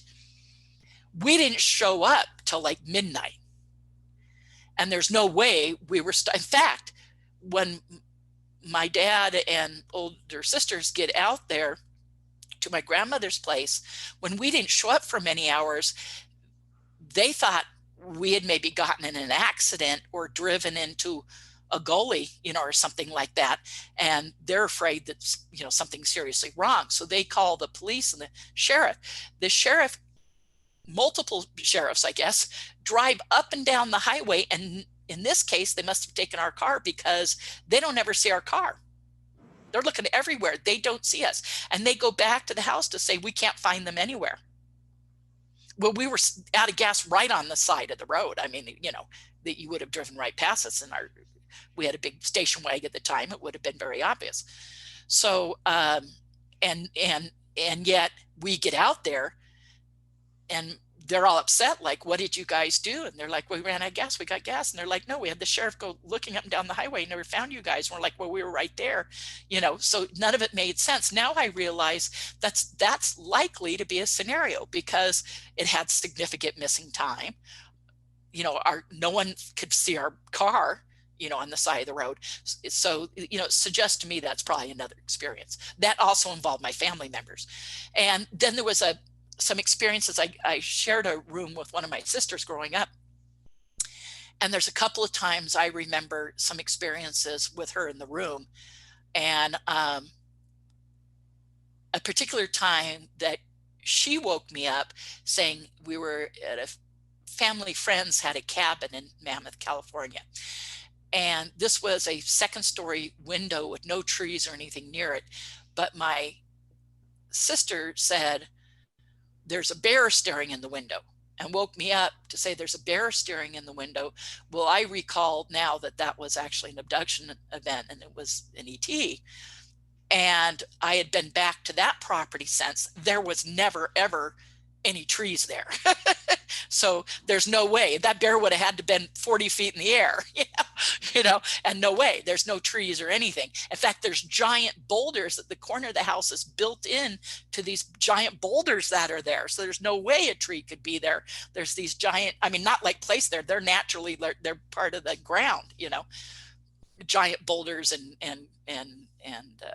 solid rock, so you go, okay, and so I think that, so again, I just have anecdotal evidence, but I know of so many cases that involve multiple family members. I said Mike and Steve, who had the experience taken from the car with me. Years later, when I found out Mike had experiences, I go to a Christmas party at his parents' house, and he has an older brother, Manny. And him and Manny's quite a few years older, but growing up, they shared a room together. I know Manny was at least 3. I think he's like 5 years older than Mike. But anyways, and I go to this Christmas party, and Manny, because he all had heard about the experience and everything, and they said, oh, I know about yours and Mike's experience and everything. He started to share with me all these accounts of experiences they had had together from the room growing up. And so here's Manny, the older brother, going, oh yeah, we had a bunch of experiences together, blah, blah, blah, blah, blah. And I'm like looking at Mike going, you never told me this had happened with you and Manny. And he's like, yeah, and Manny's going on and on. Oh yeah, we had a bunch of stuff happen. And, but that's very common. That's a good question though. Your questions are good. Do you have any idea why they would take somebody so young as you were when you were the first time you were abducted? No, I don't know. That's very common for abductees. Um, I'll tell you this, it gets into what I was saying about people being shown, like the ETs have a concern for uh, nuclear weapons, destruction of the planet, destruction of the environment, wars, this kind of thing. And kids are really impressionable, and often it's kids having those experiences of don't let this happen kind of stuff. And so the ETs, it seems to be consistently something that comes up in the experiences that they're very concerned about. And I think they're reaching out to children. I don't know if you've seen, there's a new incredible movie called The Phenomenon. I have not seen that yet. Okay, I recommend it. Towards the end of the movie, it's an amazing movie by James Fox. It's brand new and everybody needs to find it. It's on all the pay-per-view formats. Look up The Phenomenon by James Fox. You'll find it on, whatever, Amazon Prime, iTunes, YouTube, whatever you use, you'll find it there. And except for Netflix, because now Netflix is creating their own content, but everything else, Hulu, whatever, you'll find it. Okay. I highly recommend it. But towards the end, the reason I brought that up is there's two experiences of school kids having experiences as young kids on their school ground of a landed craft and ETs passing on a message to them. And it's very well done in the movie. These are two very famous cases. But I highly recommend, if anyone's unfamiliar with those cases, to watch this, not only watch the whole movie, it's amazing. The beginning of the movie kind of goes into the history, and the whole movie is about disclosure. But towards the end, there are these two cases of school kids, but both times the school kids were in both scenarios, and this has happened other times. In fact, you had told me previously you've had Preston Dennett on your show. Well, he's written a book about schools and kids having these contact events. So these two experiences and others are included in his book about this. Preston Dennett's an amazing researcher and researches multiple aspects of the UFO and contact scenarios. But he wrote this book, one of his many books, is about interaction with school kids. And kids are given these, or maybe if it's not just kids at a school, it might be kids playing in a park, but a craft will land and ETs then are telling them things like, beware of technology and its advancement. Don't let it get out of control where it can damage or end the human race. Don't let, be peaceful, and so again, why kids, in answering your question, because they're impressionable. And it's, someone just recently said in a comment to me online, we're having the same discussion, and they said, well, that's the long play program. That's like, wow, to start them young and when they're impressionable, to condition them to say, be peaceful, don't be worried, don't blow up the planet, don't destroy the environment, but kids get these messages all the time. That is, that's interesting, because that's like indoctrination, more or less. Sure. It's the same thing that our school system does. Sure. Wow, that's interesting. Okay, that makes total sense from a humanistic perspective. And Yeah. again, that's how we would look at it. But their intentions is totally possibly something different. Yeah, but there's a continuing pattern of this. So that's where you go, okay, what are their intentions? Well, when there's a continuing pattern of them doing that, it's like they're trying to impress upon the kids kind of a save the environment and anti-violence, anti-destruction of the planet kind of thing. Like, so they, especially when governments adopt a policy of mutually assured destruction as a deterrence. Well, hence why adults, when I was shown Earth blowing up, I mean, I thought the ETs blew up Earth in front of me. It was very emotional. I actually thought it had actually happened. And then I realized I'm staring at a screen and the whole thing was like a 3D projected image. But in the moment when it happened, I thought it was real, and it was very emotional. And an ET was standing right next to me, staring at me. And I got this clear message: don't ever let that happen. This is a good point right here to point out a an issue that I have with people that are so skeptical about this phenomena of abductions that they won't believe anything that an abductee would say. What fascinates me about abduction experiences is that you could talk to two different people from two different completely parts of the country or even the world. They don't know each other, never met each other, and elements of their story, maybe their experience wasn't exactly identical, but there's elements of their experience that is exactly the same. And because what you just told me that you had witnessed this explosion of the earth, um, that is the an exact like retelling of an experience that I of another abductee that I just talked with.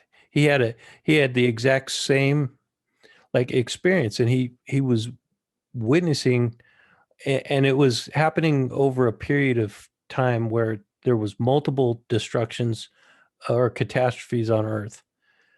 And same thing, he realized after it happened, like at first he thought it was really happening, and then he realized afterwards that he was being shown something that was a Yes. future potential event. Hmm. Exactly.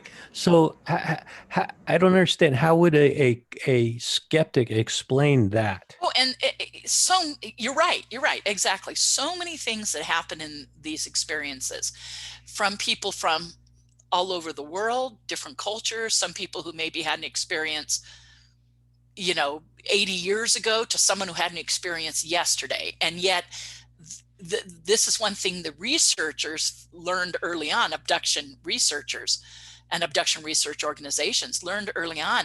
These people are having the same experiences. It's very common to go to like a large support group, whether your researcher or your therapist you're working with has a support group, or sometimes some of the major UFO conferences as an extra event will have these either early morning or late night, support groups.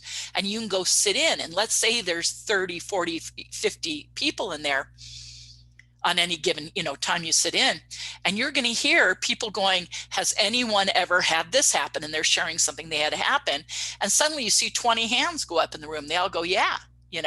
And so that's what helps with those support groups, is for the abductee or the contactee to realize, oh my God, these things that I've had happen are happening to everybody. That's the beauty of the support group, is like, I'm not alone. And the same exact things I have happening, everyone else is happy. Now, occasionally, are there, the outliers? Are there the strange events that maybe no one else has had? And sure. But the majority of them, like, everybody's having them, and that's why I say, yeah, the being shown destruction of Earth stuff is very, very common. The kind of the anti-war, anti-nuke message is very common. The environmental things are very, very common. The taking of eggs from women and sperm from men and produce hybrids is very common. I mean, there are these things that like all abduction cases have. And there's other stuff too. Those are just some examples, but there's actually many examples of stuff that just happens to everybody. In your experiences, did you ever receive a direct communication, like a message from them? Yeah, yeah, sure. Now everything's telepathy in the experience, but like, like, don't ever let this happen, or help others. Yes, I mean, it's all been brief, small things, but yes, the simple answer is yes. Well, let's go back to your personal experiences and how it progressed until you became actually a dove into becoming an investigator. Well, yeah, it started with investigating my own experiences, figuring out, okay, what's going on with me, what's happening, has this happened to other people, meeting researchers who work with people, going to support groups, and meeting other abductees. And it wasn't like I ever said, oh, I'm going to be a researcher of this. It kind of just was a natural process, and researcher and investigator, because research is like reading, looking up stuff, looking up facts, knowing what's, reading all the abduction research books and other UFO books and things about sightings and disclosure and blah, blah, blah.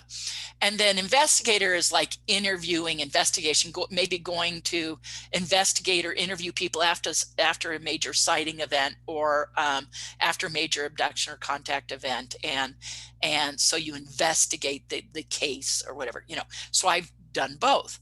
But it was at first truly trying to understand what was going on with me that started the process and then led to my meeting researchers and other experiencers. Yeah. Okay.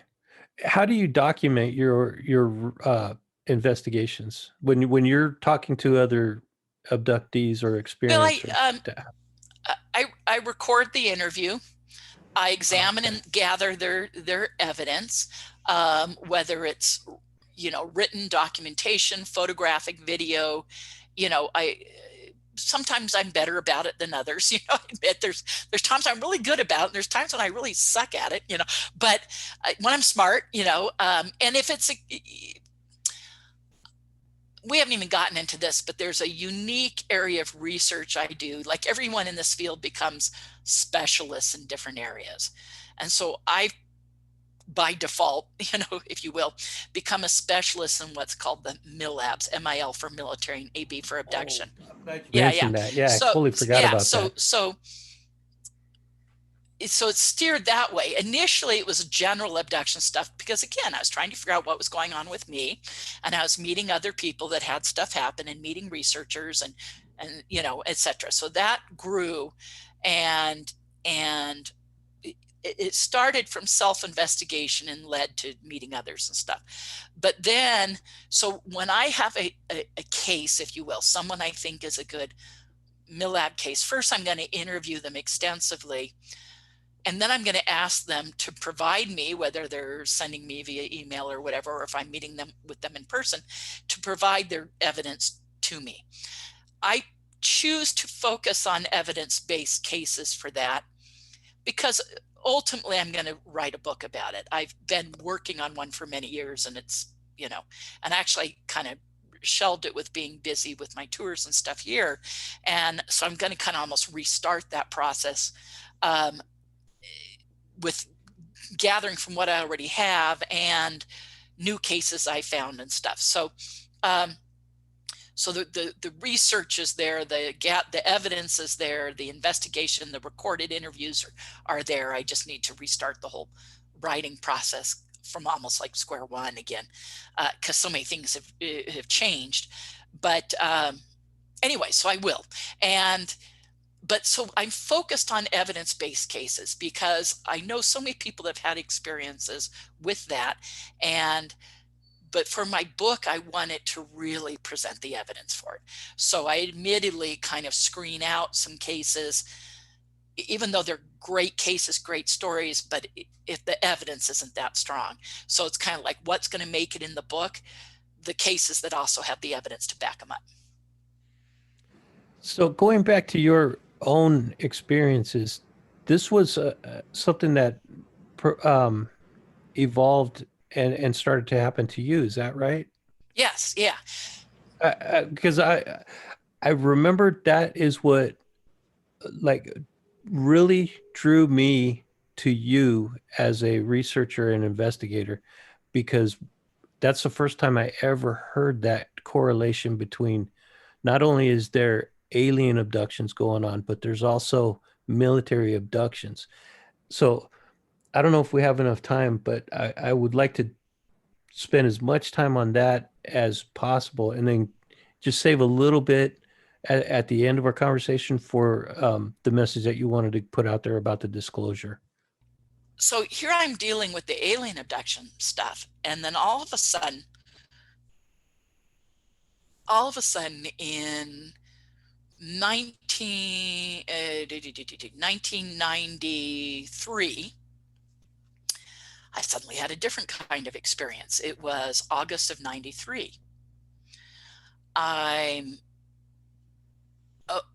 awoken by military guys in my room who proceed to drug me And now I had two back-to-back experiences in '93 of what's called the MILAB event, MIL for military, and AB for abduction. And it's one is August of '93 and the other was November of '93. And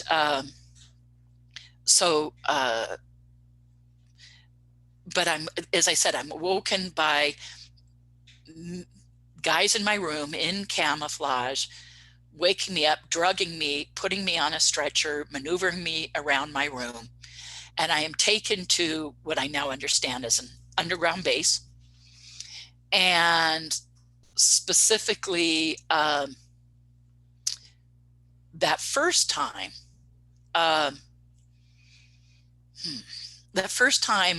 because I admit there, because these experiences are so close together, there's little elements between them that I kind of, confused with which experience. But anyways, that first time I was taken to an underground base, and they proceeded to do a gynecological exam. More than an exam. I understand now, because I met a doctor years later who was interested in this experience. I shared it with him. He was a gynecological surgeon, and he said I described accurately a very early term abortion procedure. Wow. I have reason to believe, even though at the time I didn't know I was pregnant, but now I have reason to believe I may have been. It may have been a hybrid fetus. And this experience, I think what the same doctor said is, obviously I had a problem pregnancy based upon the way I described the procedure.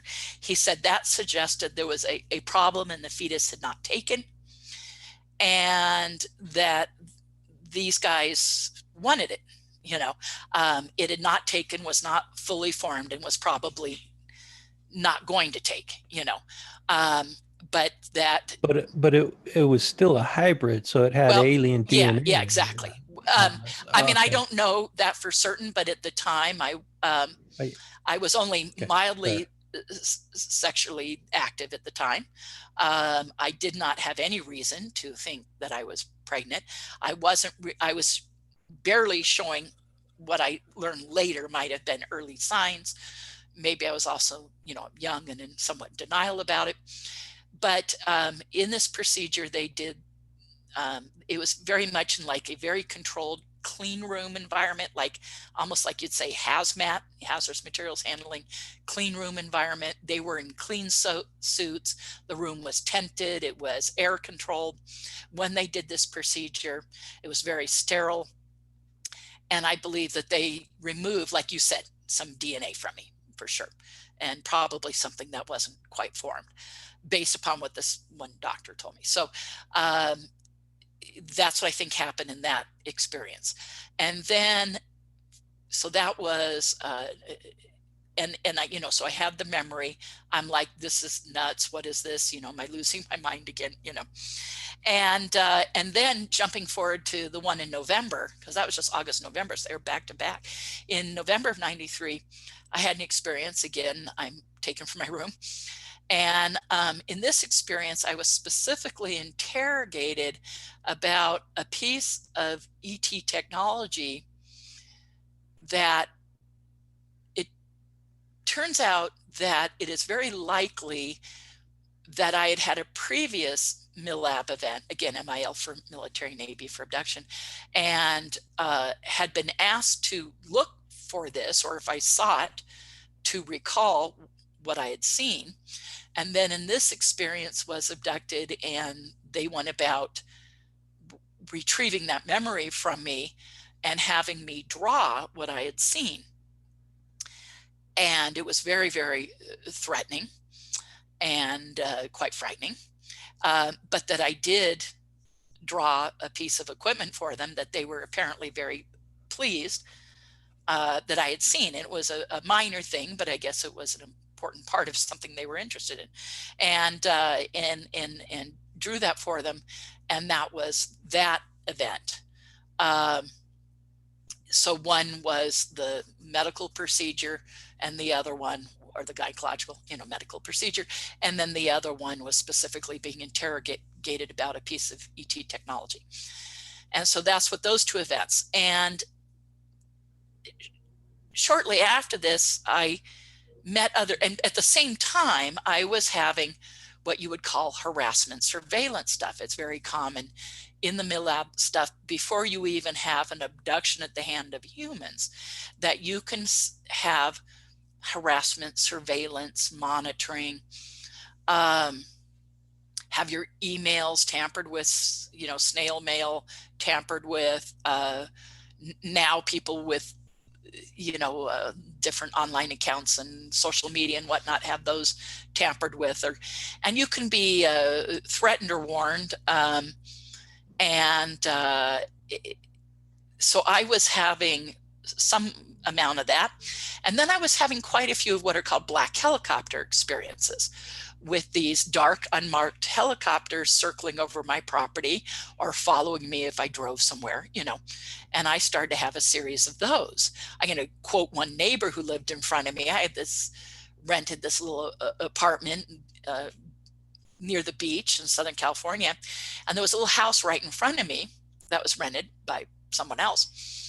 But the people who lived right in front of me, quoting them one day, they said, "God, it's just like we live in LA or something, and we have helicopters that try to land on our roof," because they were noticing that that we kept having these helicopters hover over the property. And so that's quoting my neighbor, it's like we have helicopters that try to land on our roof. One day I'm awoken by one of these going on, and I go outside, and it's a large military helicopter with big doors on the side of the body of it. And I go out, and the doors on the side of the body are opening, and there's sunset in the distance, so I can see like the sunset coming through the open body of the helicopter, great big military helicopter. And there's a guy crouched down, like holding on in the doorway, and he looks like he has maybe a headset on or something, and he's got a telephoto lens faced right at me. I think I like waved. There was another time even before that, I was renting a room from someone in Fountain Valley, a friend of mine with a big house. I rented a room from her for about a year, and I kept being awoken by helicopters over the roof. But one night, my bed was right under a kind of a long, narrow window above it with mini blinds, and I pull the mini blinds apart, and I'm looking up, and I see the runners of the helicopter coming right over the roof. So it's right over, and it had woken me up a couple of times. And so finally I said, I better look, and I see it hovering right there. And I go out in the backyard, and the thing's circling over the house, and I want to get a better look because there's a big tree. So I go out in the front yard, and it progresses to like follow me. And when I go out in the front yard, it circles a bunch of times under me. Well, she was on a cul-de-sac. At the end of the cul-de-sac, this big, tall street lamp. I went and walked under the street lamp. This thing kept circling, and I flipped it off. And I'd stand there in defiance, flipping it off, flipping at the bird. And it circled and a bunch of times. But I'm thinking, okay, how many times did it circle and hang over the roof to wake me up? At least 3 or 4, and then was hovering right over the roof. I went in the backyard, it had to have circled me like 3 times. I went in the front yard, it had to circle me 3 times. I mean, it was so obvious. And you think, why would they do that? Well, it was meant to be intimidation.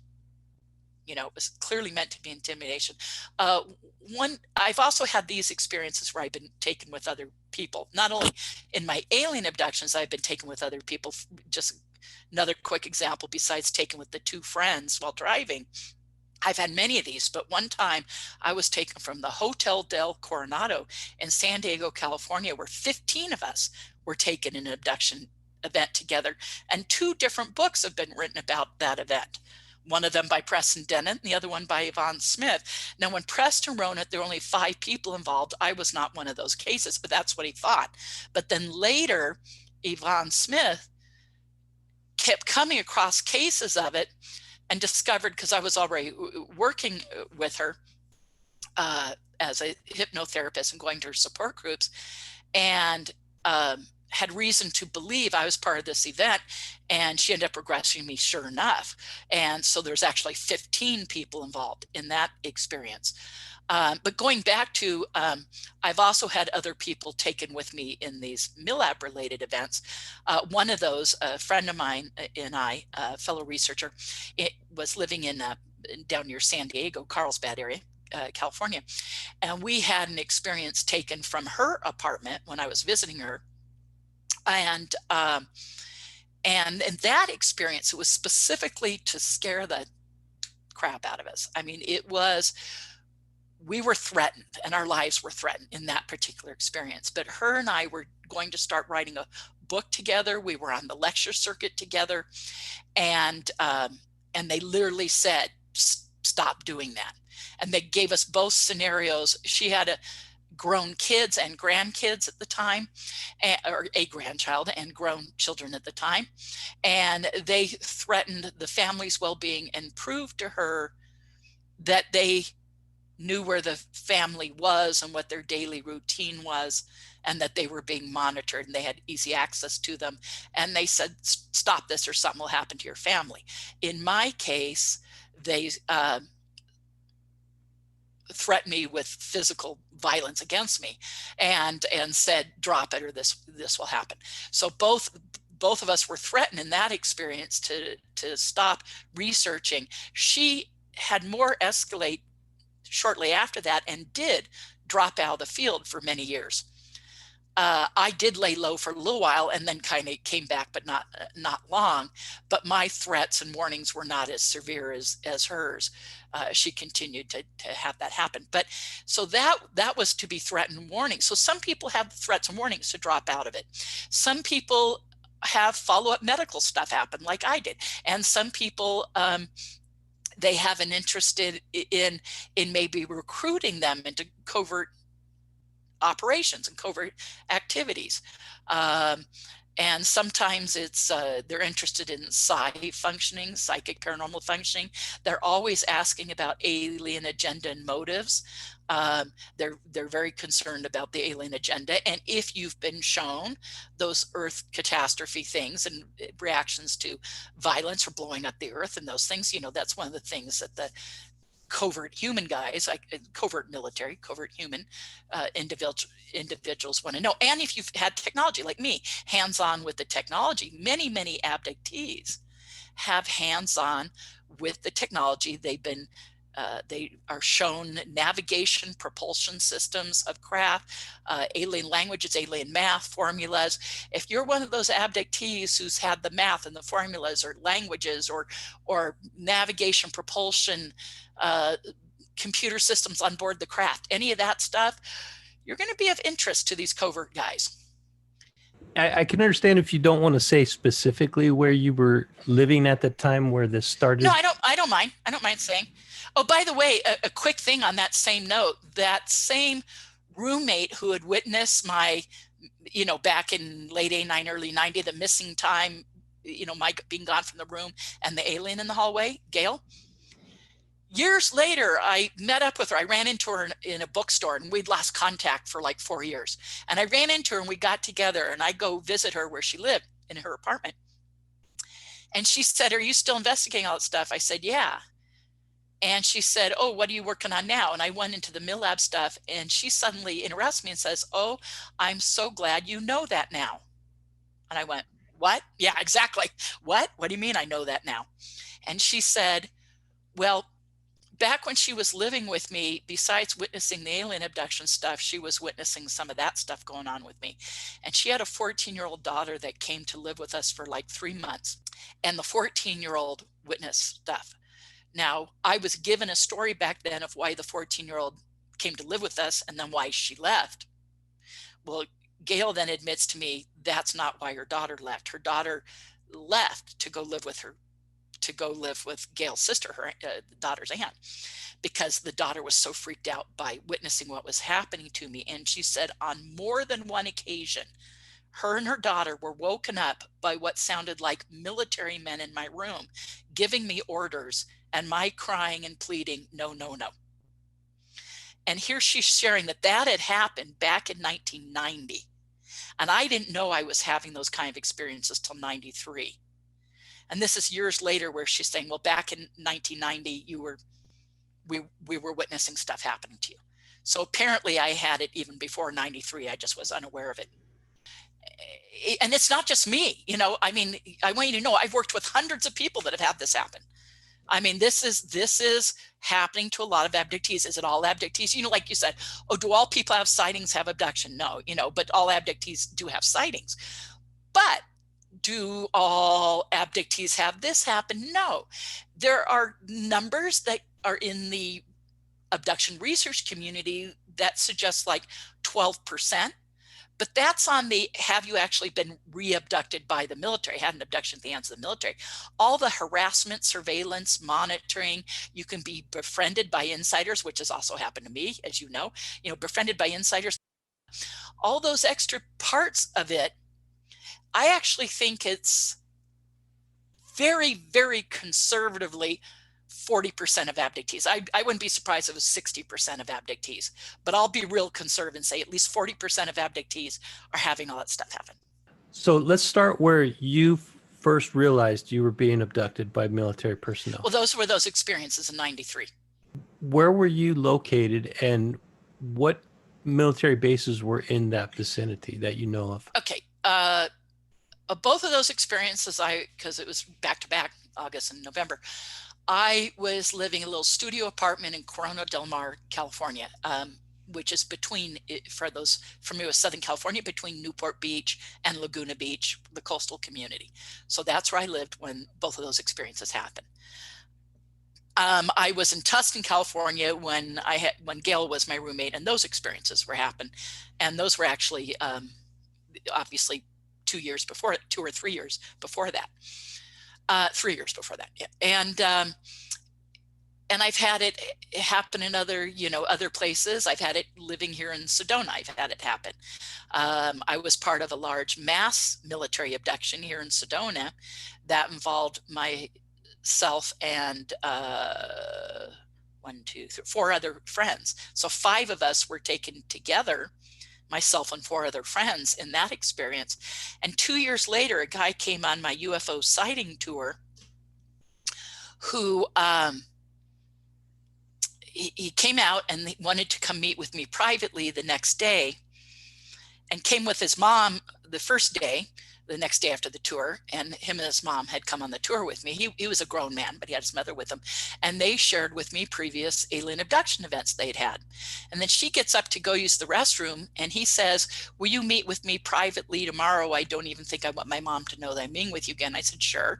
And we made those arrangements. So, and mom was the word, when she came back from the restroom. So he met with me the next day, actually took me out to lunch, and he proceeded to share some MILAB events he had had here in Sedona. And he proceeded to share one that was a large mass group event of like 100 abductees. He starts to share the details. Well, this was 2 years later, he's telling me the details, and he was one of those other people in that same experience. When the 5 of us were taken together, we were taken to a large underground installation, and there were many abductees involved, and he was one of the other people, because when he shared the experience with me, it was identical to what happened to us. I mean, it was clear. He even knew the date. I mean, it was I think it was 2011 November 15th. I'm pretty sure is when. And he knew the date it had happened, and sure enough, it was the same as ours. And so 2 years later, I meet someone else involved in that same experience. I've never met anyone again. He was the only other one other than the 5 of us. But here's a complete stranger who was part of that same mass event.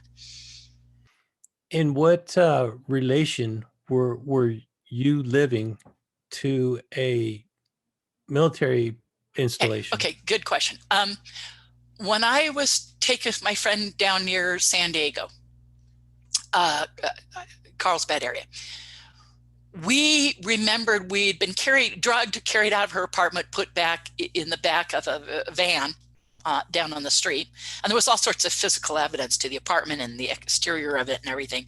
And even reports from a neighbor who witnessed part of it or something, And so we remembered the way the van got on the freeway, and down in that area. Well, if you go if you go just basically half an hour north, you're talking Pendleton. Half an hour south, you'd be talking Miramar. And Miramar Naval.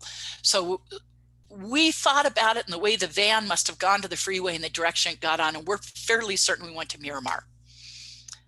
Navy, Miramar right? Naval Base, but it's inland base, but yes, it is Navy. But so we have reason to believe we were there versus Pendleton after much debating about, well, which direction do we think we must have gone based upon the van making the loop to get on the freeway to go south, so anyway, so there you go. And then here, we don't have any known military base right here, but there's a lot of evidence that suggests the fact that we have a deep underground military base. That's called a DUMB, D-U-M-B, deep underground military base out here under part of the Sedona surrounding area. So in that case, we were taken there, and this other gentleman 2 years later recalled the same location as my friends and I. And I've had other insiders and witnesses and people who and other abductees that feel that they were taken there. One of the times I was taken from Corona Del Mar. The other time I'm not certain where I was, but one of the times I have really good reason, multiple reasons to think that I was what's called China Lake Annex, part of China Lake, which is again naval base, inland near the Lancaster Palmdale area of Southern California. And it's a large military base. And I've had now 6 different insiders confirm that I was taken there, independent of each other, when asking me about it and my saying where the buildings were and the way it was laid out and then the underground tunnel system. I've had 6 different people go, oh, you were at China Lake, without even my bringing it up. They brought it up. And so I've had 5 different insiders who said, oh, you were at China Lake, I've been there, and say I'm describing it accurately. And one guy, I don't know if you've heard the term super soldier before, but some people can get recruited deeply into these programs. A gentleman who claimed to be a super soldier, I'm at a conference with him. We're sitting in the coffee shop. Some of his friends there were asking him to recall this time he was in what was called a jump room, which is like crazy as it sounds, like a teleportation facility. And I recalled being in such a thing in my own experience at that location. And he starts recalling when he was there, and my jaw hit the table. I feel like he's recalling my experience. I mean, everything about it, with the exception of one minor detail, everything else was a perfect match to what I remember seeing. And here's a guy relating the whole thing in great detail. And I'm like, oh my God, he's describing the exact place and everything. But the only difference is that there were these security doors that because we figured I had been in that facility 20 years before him. Or about 15 to 20, I have to think about the years, at least 15, but I think about maybe, let's say 18 years before him. What I remember is the security pads that the guard who was escorting me had to put in a punch number and put his thumb on it. So it was like a thumbprint thing, right? When he went through those same security pads, you put in a code and then you leaned into an eyepiece and it was a retinal scan. So everything 18 years later was identical, except they had replaced the thumbprint signature, entries, security entries, to a retinal scan entry, but everything else matched. And sure, it would make sense that 18 years later, they probably updated the security, requirement. So, and that is, anyways, so I had every reason to think that guy had been there, because it, for me, it validated that he had been there, and it validated that I had been there, because he's obviously describing the exact same thing. It's kind of hard for me to formulate these questions because I want to ask the right question in the right way to prompt the best response. But You're doing. I'm not doing this to butter you up. You are really doing a great job. I mean, you're asking for someone who doesn't know about these things. You're asking the right questions and very thoughtfully, which I appreciate. Thank you.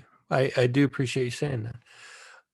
The military had some way of knowing that you had been an abductee, an extraterrestrial abductee. Did you ever have any indication how they knew about that?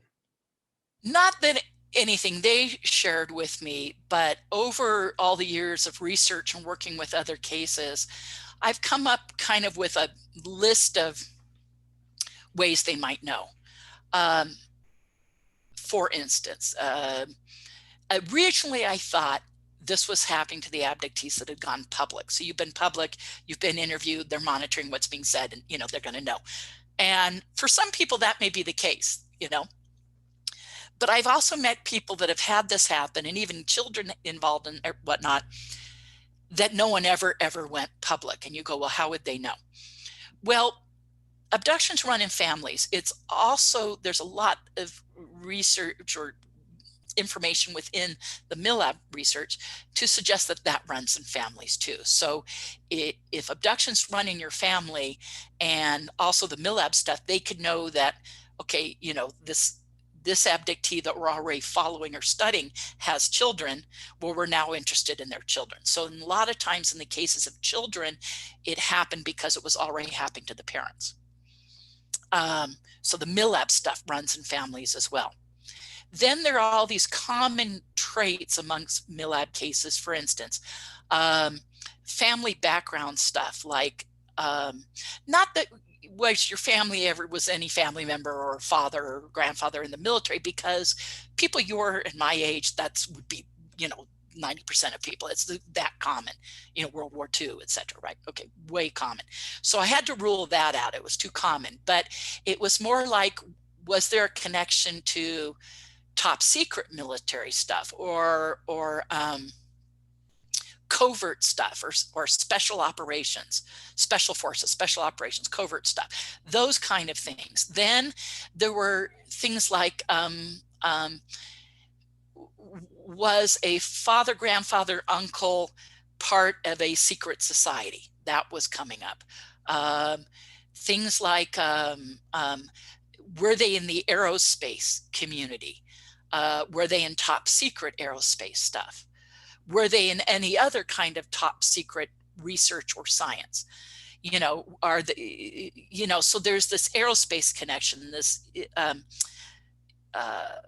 secret society connection, special forces connection, high level military brass connection, these kind of patterns. And it's not exact for everyone, but there are these patterns that start to show up amongst my cases. And also, did it run in the family? So there are these patterns. And so I'm coming up with, someone has some combination of all that. Now, another thing is, I now know, and have good reason to know this, that we have had satellites up to track sightings much longer than anybody gives anybody credit for. That we track, we meaning the US government and world governments, track sightings going on, and craft coming and going, extraterrestrial craft coming and going from our atmosphere regularly. If they have craft consistently showing up in an area, I think they know it.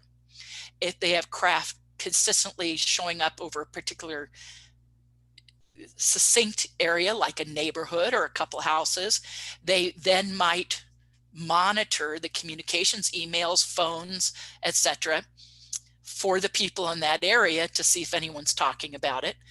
So I think that they're monitoring the whole subject much better than anybody realizes. And so even if it doesn't run in your family, even if your family doesn't have those connections, they could be monitoring the fact you're having alien abduction stuff, which would flag you as a pertinent person of interest. Now, are they interested in all abductees? Obviously not.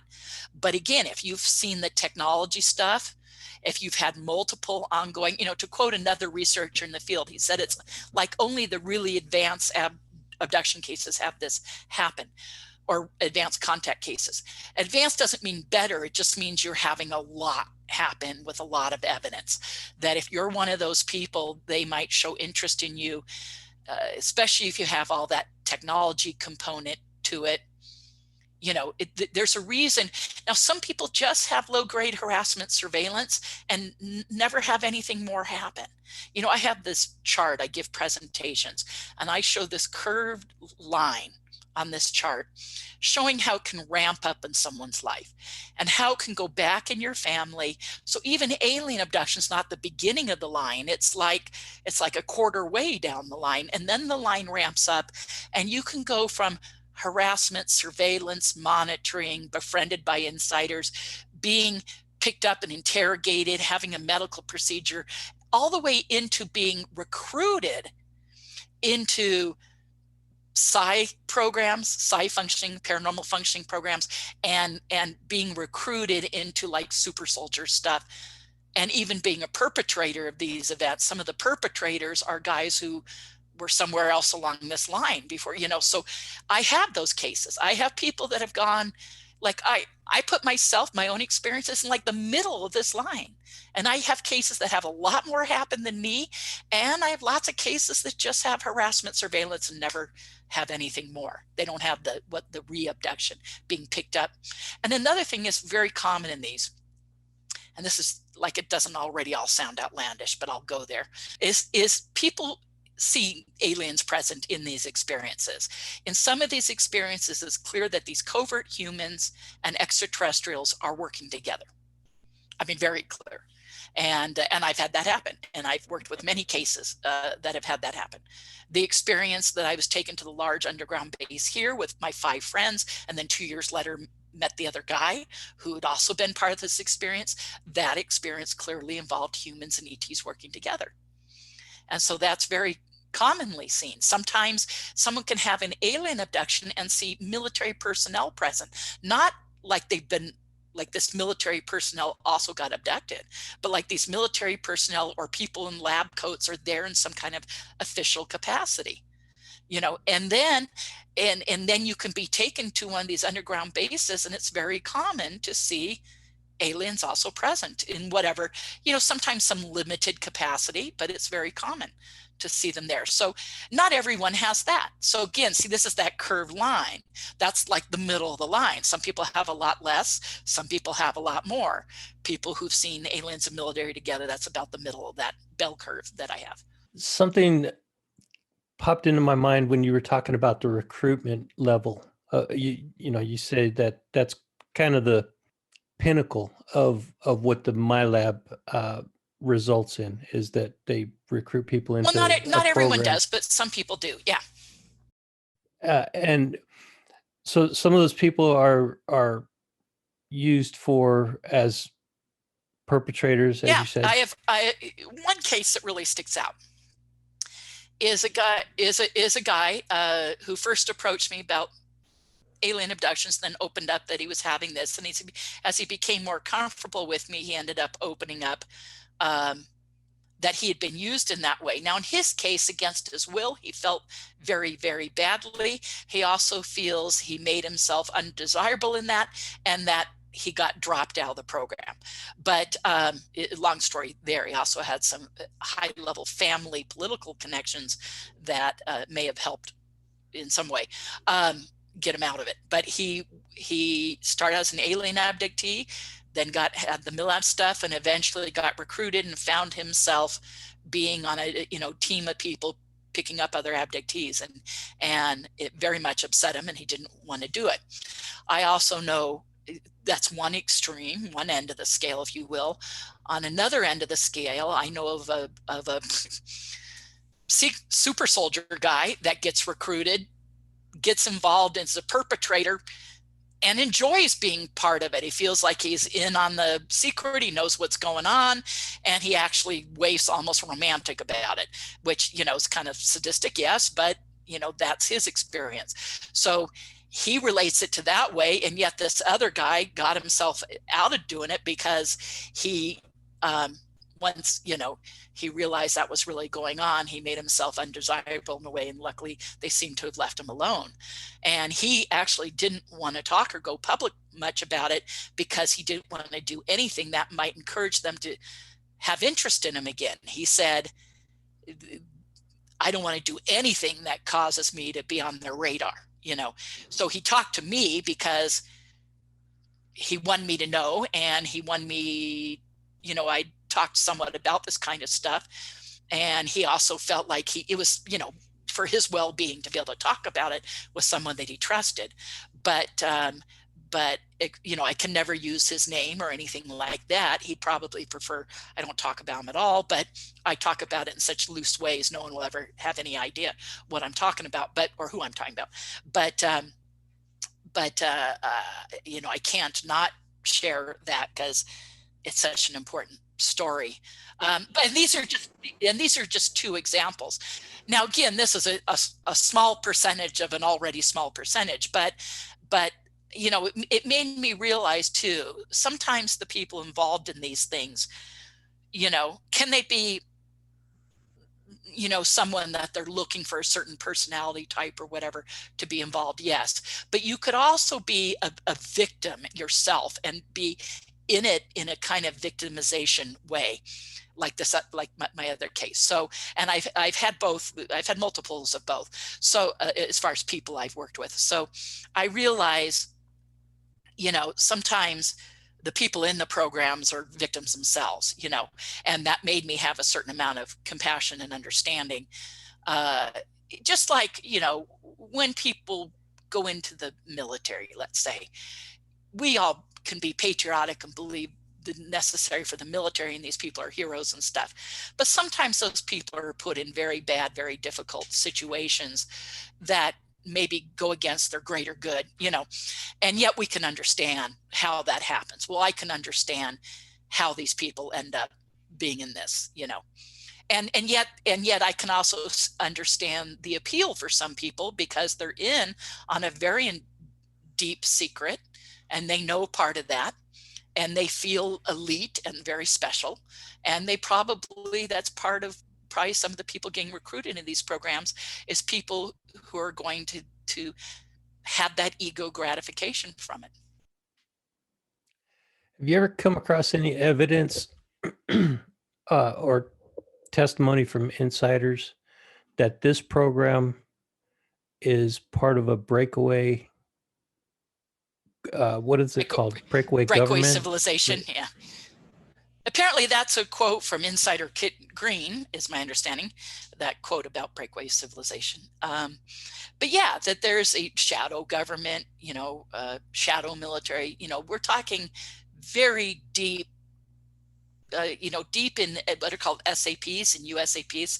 SAPs are special access programs, and USAP is unacknowledged special access programs. And so that's where, you get into the reverse engineering programs, the technology development programs, the creating craft that's ours, and or has applied some alien technology to our known technology. There's examples of that as well. And then you get into things like this, the MILAB cases and super soldiers and everything else, and aliens and underground bases. So there's levels of secrecy, and levels of how it's covered up through the SAPs and USAPs, Are these also where the Men in Black originate, possibly? Well, yeah, Men in Black can refer to many things. Traditionally, it was believed that these were maybe some kind of otherworldly being, and they may be. So there may be a hybrid situation as MIBs or something like that. And I wouldn't rule that out. And then there are, like, I've been threatened and warned, and I know an abductee that had guys in suits come to her door and threaten her. So you go, okay, there seems to be very surface level. So when another human and in a official or semi-official capacity seems to be threatening or warning you, I think you can throw that in the MIB category. Whether they're a hybrid being or fully human, you know, again, I think it can kind of be, yeah. So yes, it can be lumped together. I think for simplicity and understanding, for I was about to say for simplicity and understanding the complexity, if that makes any sense, you know. Yeah. It's I think we barely even scratched the surface on this MILAB topic, and we could talk about this for a lot longer because I have so many more questions. But I would like to switch gears and go, unless you have something else that you want to say that's really important Well, about I'll the just say MILAB. this about it, kind of in conclusion for now, you know, is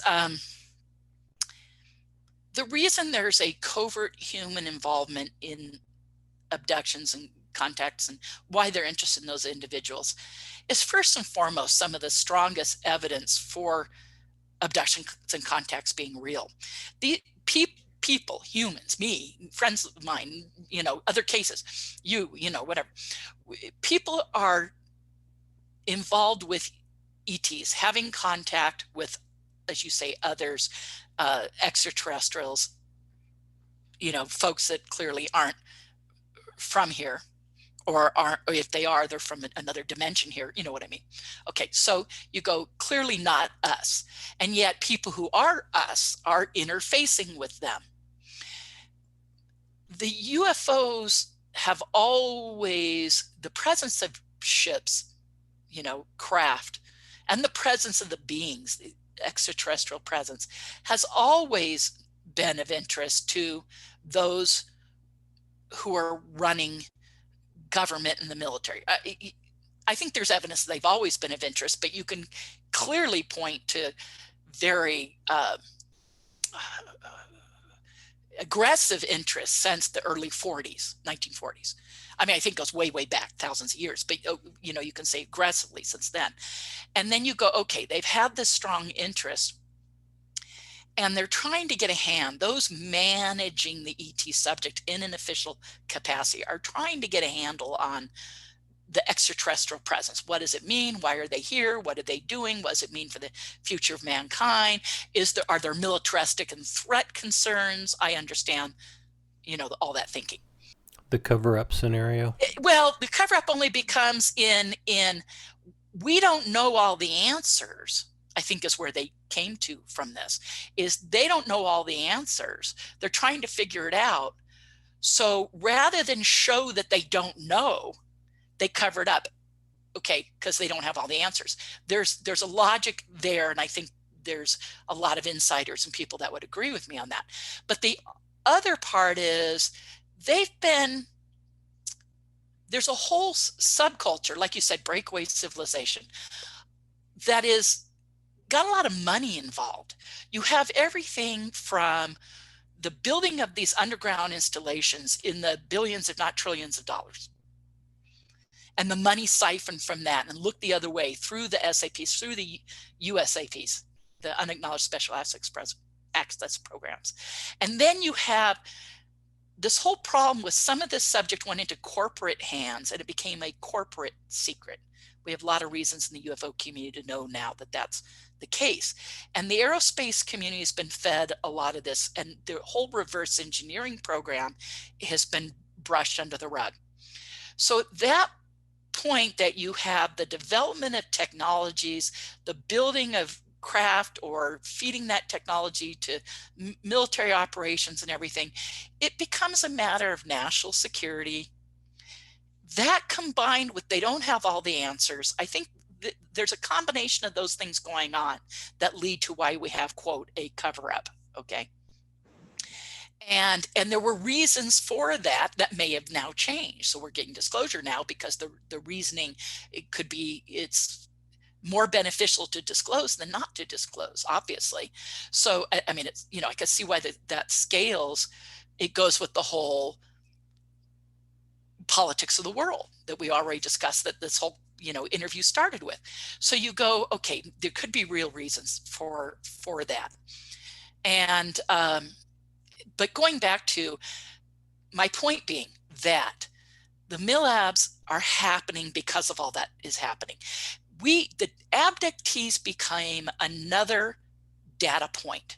If you're talking about an intelligence community managing, and I'm not saying the intelligence community, but covert breakaway civilization, whatever you want to call it. Okay, if you have an intelligence community with that kind of managing that whole subject and managing the cover up, if you will, managing the extraterrestrial presence, managing the reverse engineering, that they could see abductees as twofold. One, were problematic as a leak of information. So I could see why they might want to threaten you and quiet you at times, kind of keep a little bit of a lid on it. But also that you're a data source. They can learn about alien abductions, motives, technology, psi abilities, paranormal abilities, like I said, the technology, and genetics. Are you part hybrid? Do you have a change in your genetics? Have they changed your genetics? Are your children hybrids? All of these things they can learn from the abductees. We become data points for that information. So not only is it really strong evidence that we're really alien abductees and contactees, the fact that these guys are interested, but also these guys being interested speaks to what are they interested in? What are they wanting from us as sources of data? And there you go. So to me, that's why the subject is so important and needs to be addressed within the abduction research community and the overall UFO research community. I think what you just said makes it crystal clear how important the book that you're writing is and needs to come out. I appreciate that. Thank you. I feel it too. Now I just need to create the time to do it. Jeez. Yeah. The time. Yeah. But the question is, until that resource comes out for people to go to and reference, are there any other places of that somebody interested in this topic can look to and start a research or an investigation into this area? Sure. To my own horn for just a minute, but I've done many interviews on these things like I am with you, but also I have two presentations, the most updated versions, where I did them both a year ago, but because of COVID, I haven't been asked to speak anywhere. Obviously conferences are on hold.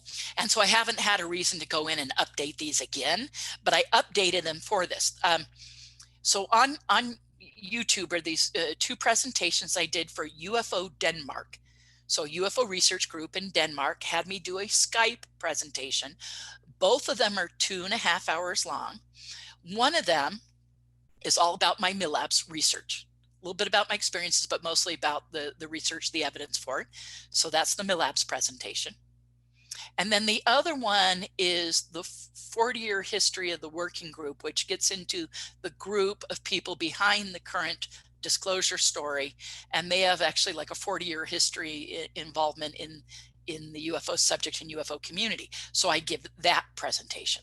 So I recommend that people watch both of these. I would say start with the MILAB one. And at the end of that, I touch upon some of the other stuff, and then it would make sense to follow up with the second presentation if you're interested also in the disclosure, current disclosure story and what's going on. So both of those, and they were for UFO Denmark, and they can both be found easily on YouTube. So what you're involved in right now, and you touched on it a few times while we were talking, that's the disclosure by the military government, I mean, by the U.S. government. And do you want to talk a little bit about that? And then I'll maybe ask you some questions, and then we'll close it out. Sure. And by the way, thank you for having me on. I think we've done a lot today to bring a lot of clarity to these subjects. And I have people asking me all the time, where can I get information on you about this or this part of your experience or this part? And I like that this becomes one place where I can send them with, you want an overview on my alien abductions, you want an overview on my MILAB stuff, or an overview on the disclosure stuff. It kind of becomes a one place shopping. You know what I'm trying to say,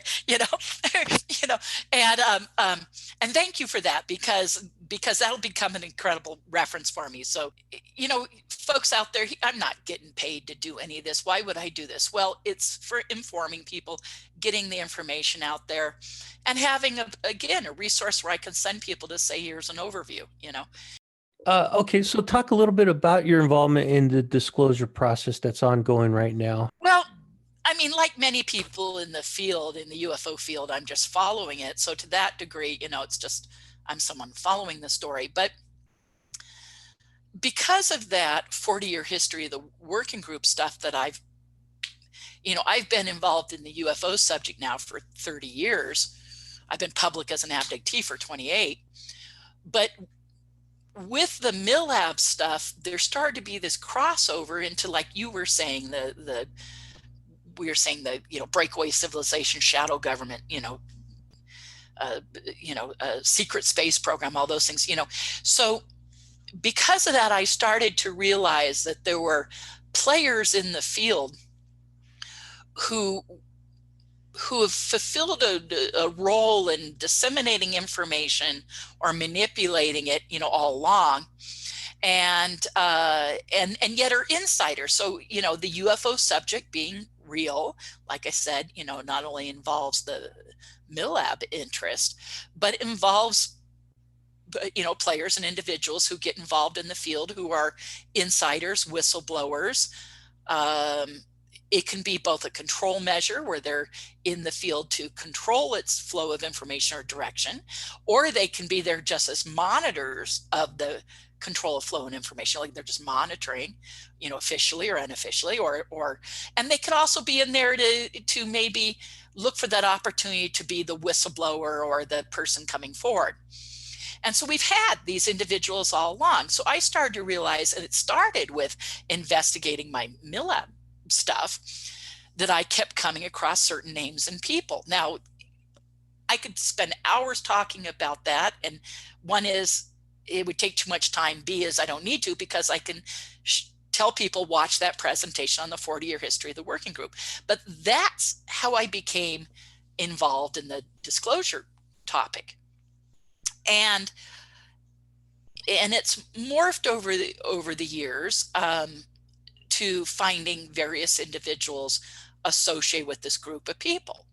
And we have a current incarnation of some of this group. It's kind of morphed over time into what we now know as the To the Stars Academy, the ATIP program, and now very recent morphing into the UAPTF, the Unidentified Aerial Phenomena Task Force. I tell you, when you get tired, that starts to get hard to do. Okay, but the Unidentified Aerial Phenomena Task Force. Now, I think the part to tell your audience, we can always cover this more later, but I think the part to really share with them is we're getting, or on the verge of getting, disclosure from the US government on at least the UFO subject. And this has been developing over 2 years. Almost over 3 years, it's really been in developing, but this year it kicked into high gear. Now, I kind of think the easiest way to do this is start with the current and then go backwards, maybe if you have questions for me. But I think the most current thing to share with them is we have right now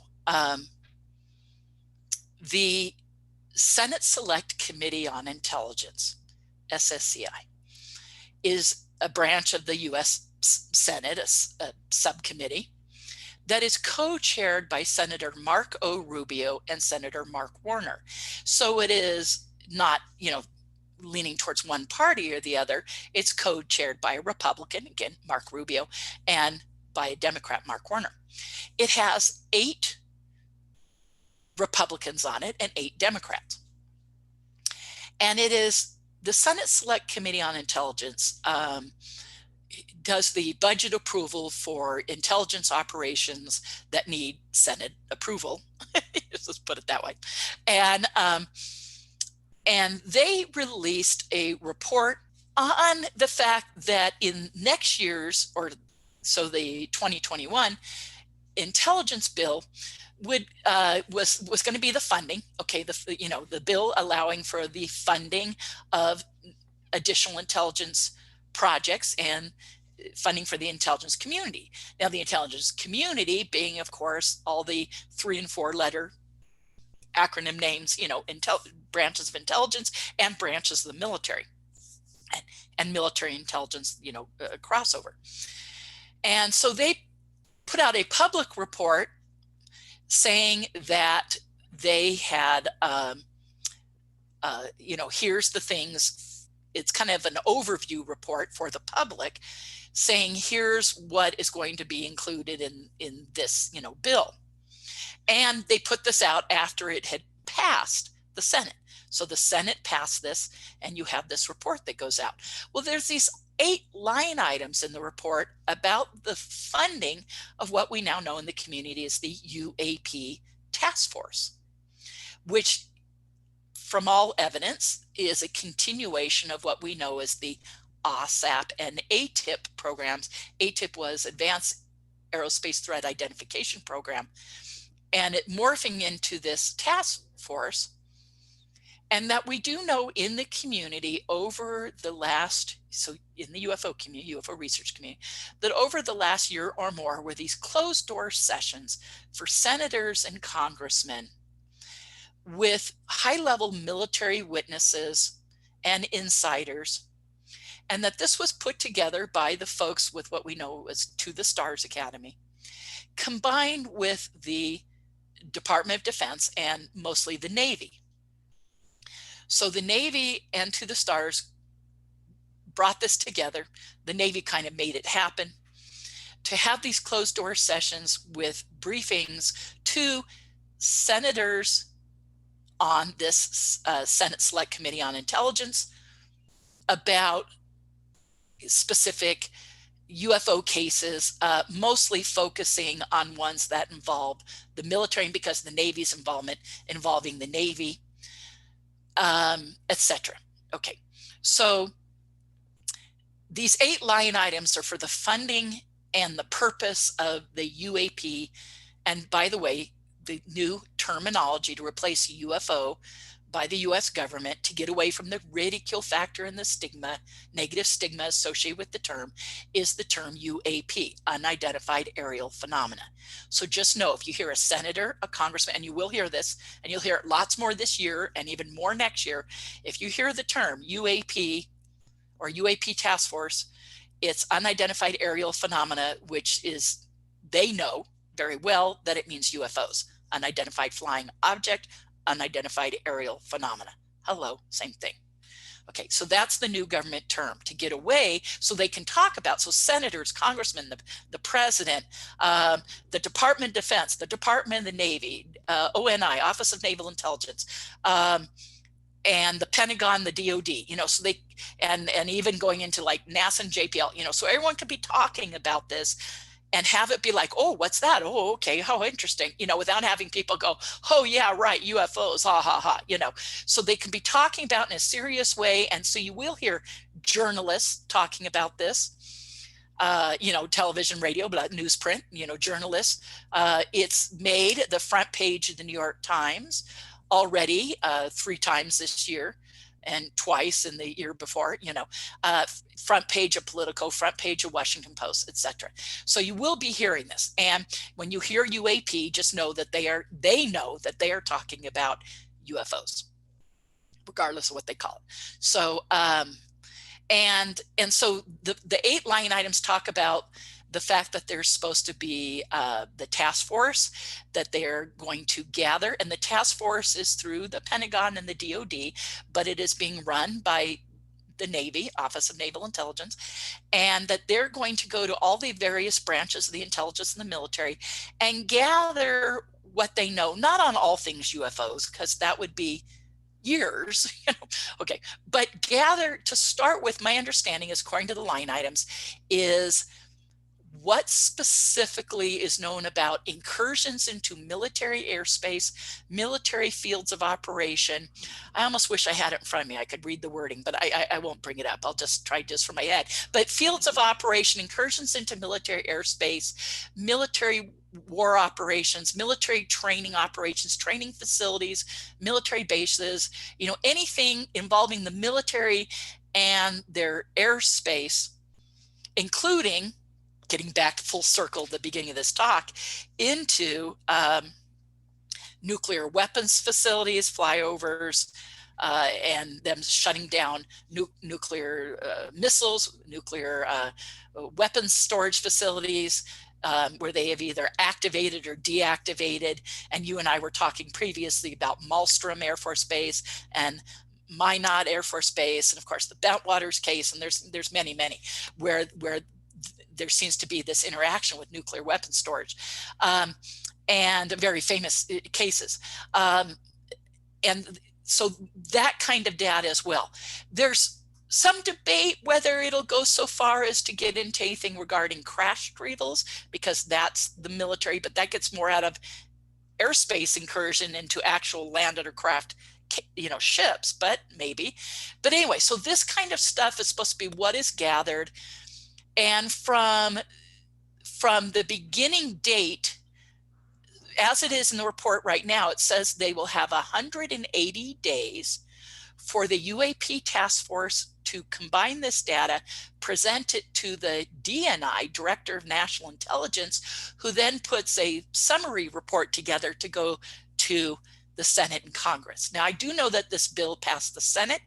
It has not been signed off by Congress yet, but not because there's not any problem. They've just had other stuff on their plate. But the people I know involved say that they absolutely expect this to be signed off sooner rather than later, and it may be next month. There's a lot of word in the UFO community that we're expecting a major story.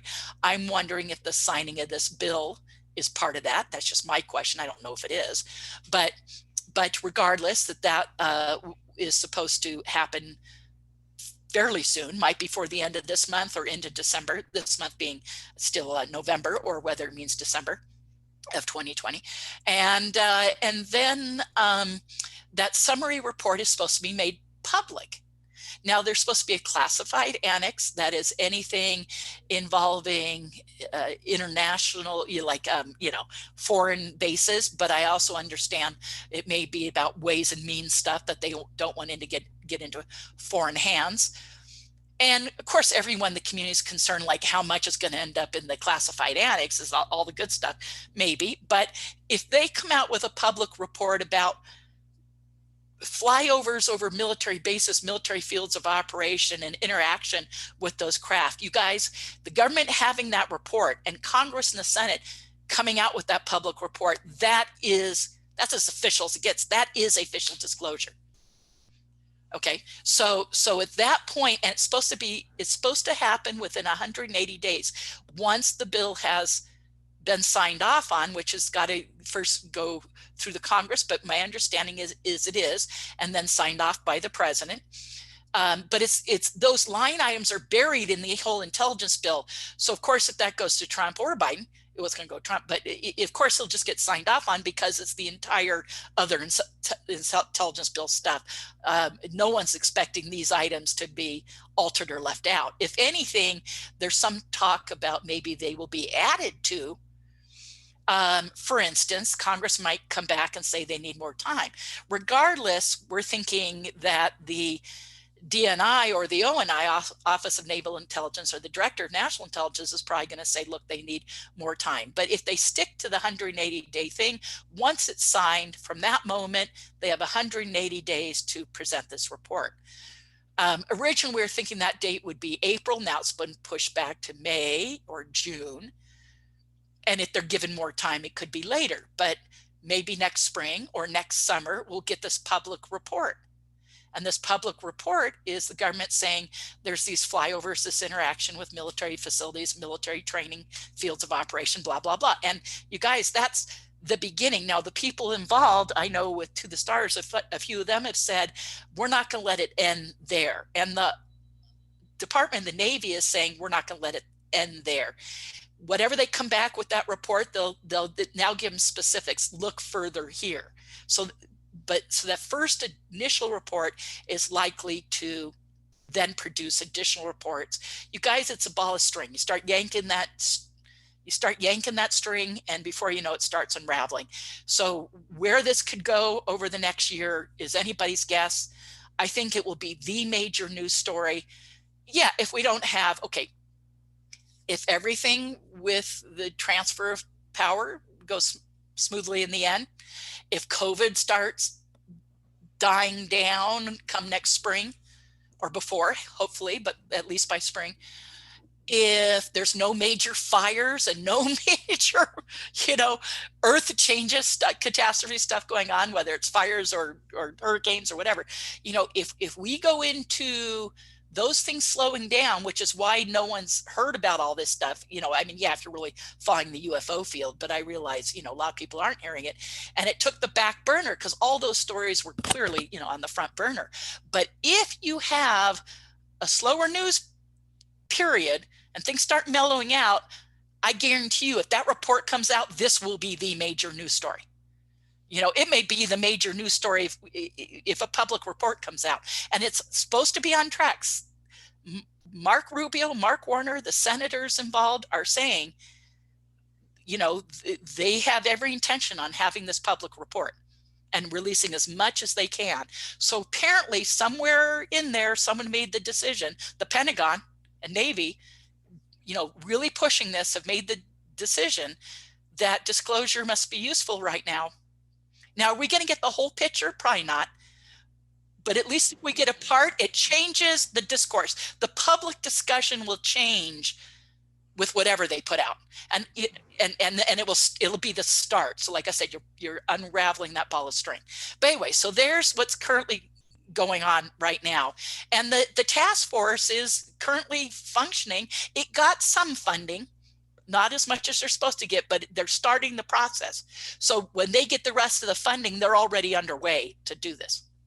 What you're talking about is not disclosure, but confirmation. Yeah, exactly. That's what they're calling it. They're calling it confirming what we already know. But that's confirming for people like you and I who know the subject's real. For a lot of the public and the world, this will be a huge jump. Well, but whether the greater public awareness is there or not, it's still, that cat is out of the bag, and the government is just coming on the heels of researchers and investigators and serious people that have been looking at this for a long time, such as yourself. The other thing that will happen with this report coming out is you're going to have insiders and whistleblowers and military people involved in these programs coming out of the woodwork. They already are, but I mean, it's going to be an avalanche of these guys coming out. And the people behind this are wanting it to lead to new hearings on the subject, to congressional hearings. So this could be the beginning of a huge, long process, but it's definitely vindication for all those who've been involved in the subject. It's important to encourage people that are listening to this to continue to put pressure on the senators and the representatives in Congress to make sure that they don't drop the ball on this thing, because they're the ones that are going to make this happen. They're the ones that are holding up the program right now, because yes, they do have other priorities, but if we make this a priority, we the people make it a priority, then they have to make it a priority. Luckily, these 8 line items, and there may be more, that was just in the overview report that was made to the public, but are buried within the whole, many pages of this intelligence bill. And so the intelligence bill will pass. And since this is buried in there, it's going to get passed with it. The people I know who are involved are not saying that any red flags or anything come up. And all the congressmen and senators that they're talking to are saying, no problem.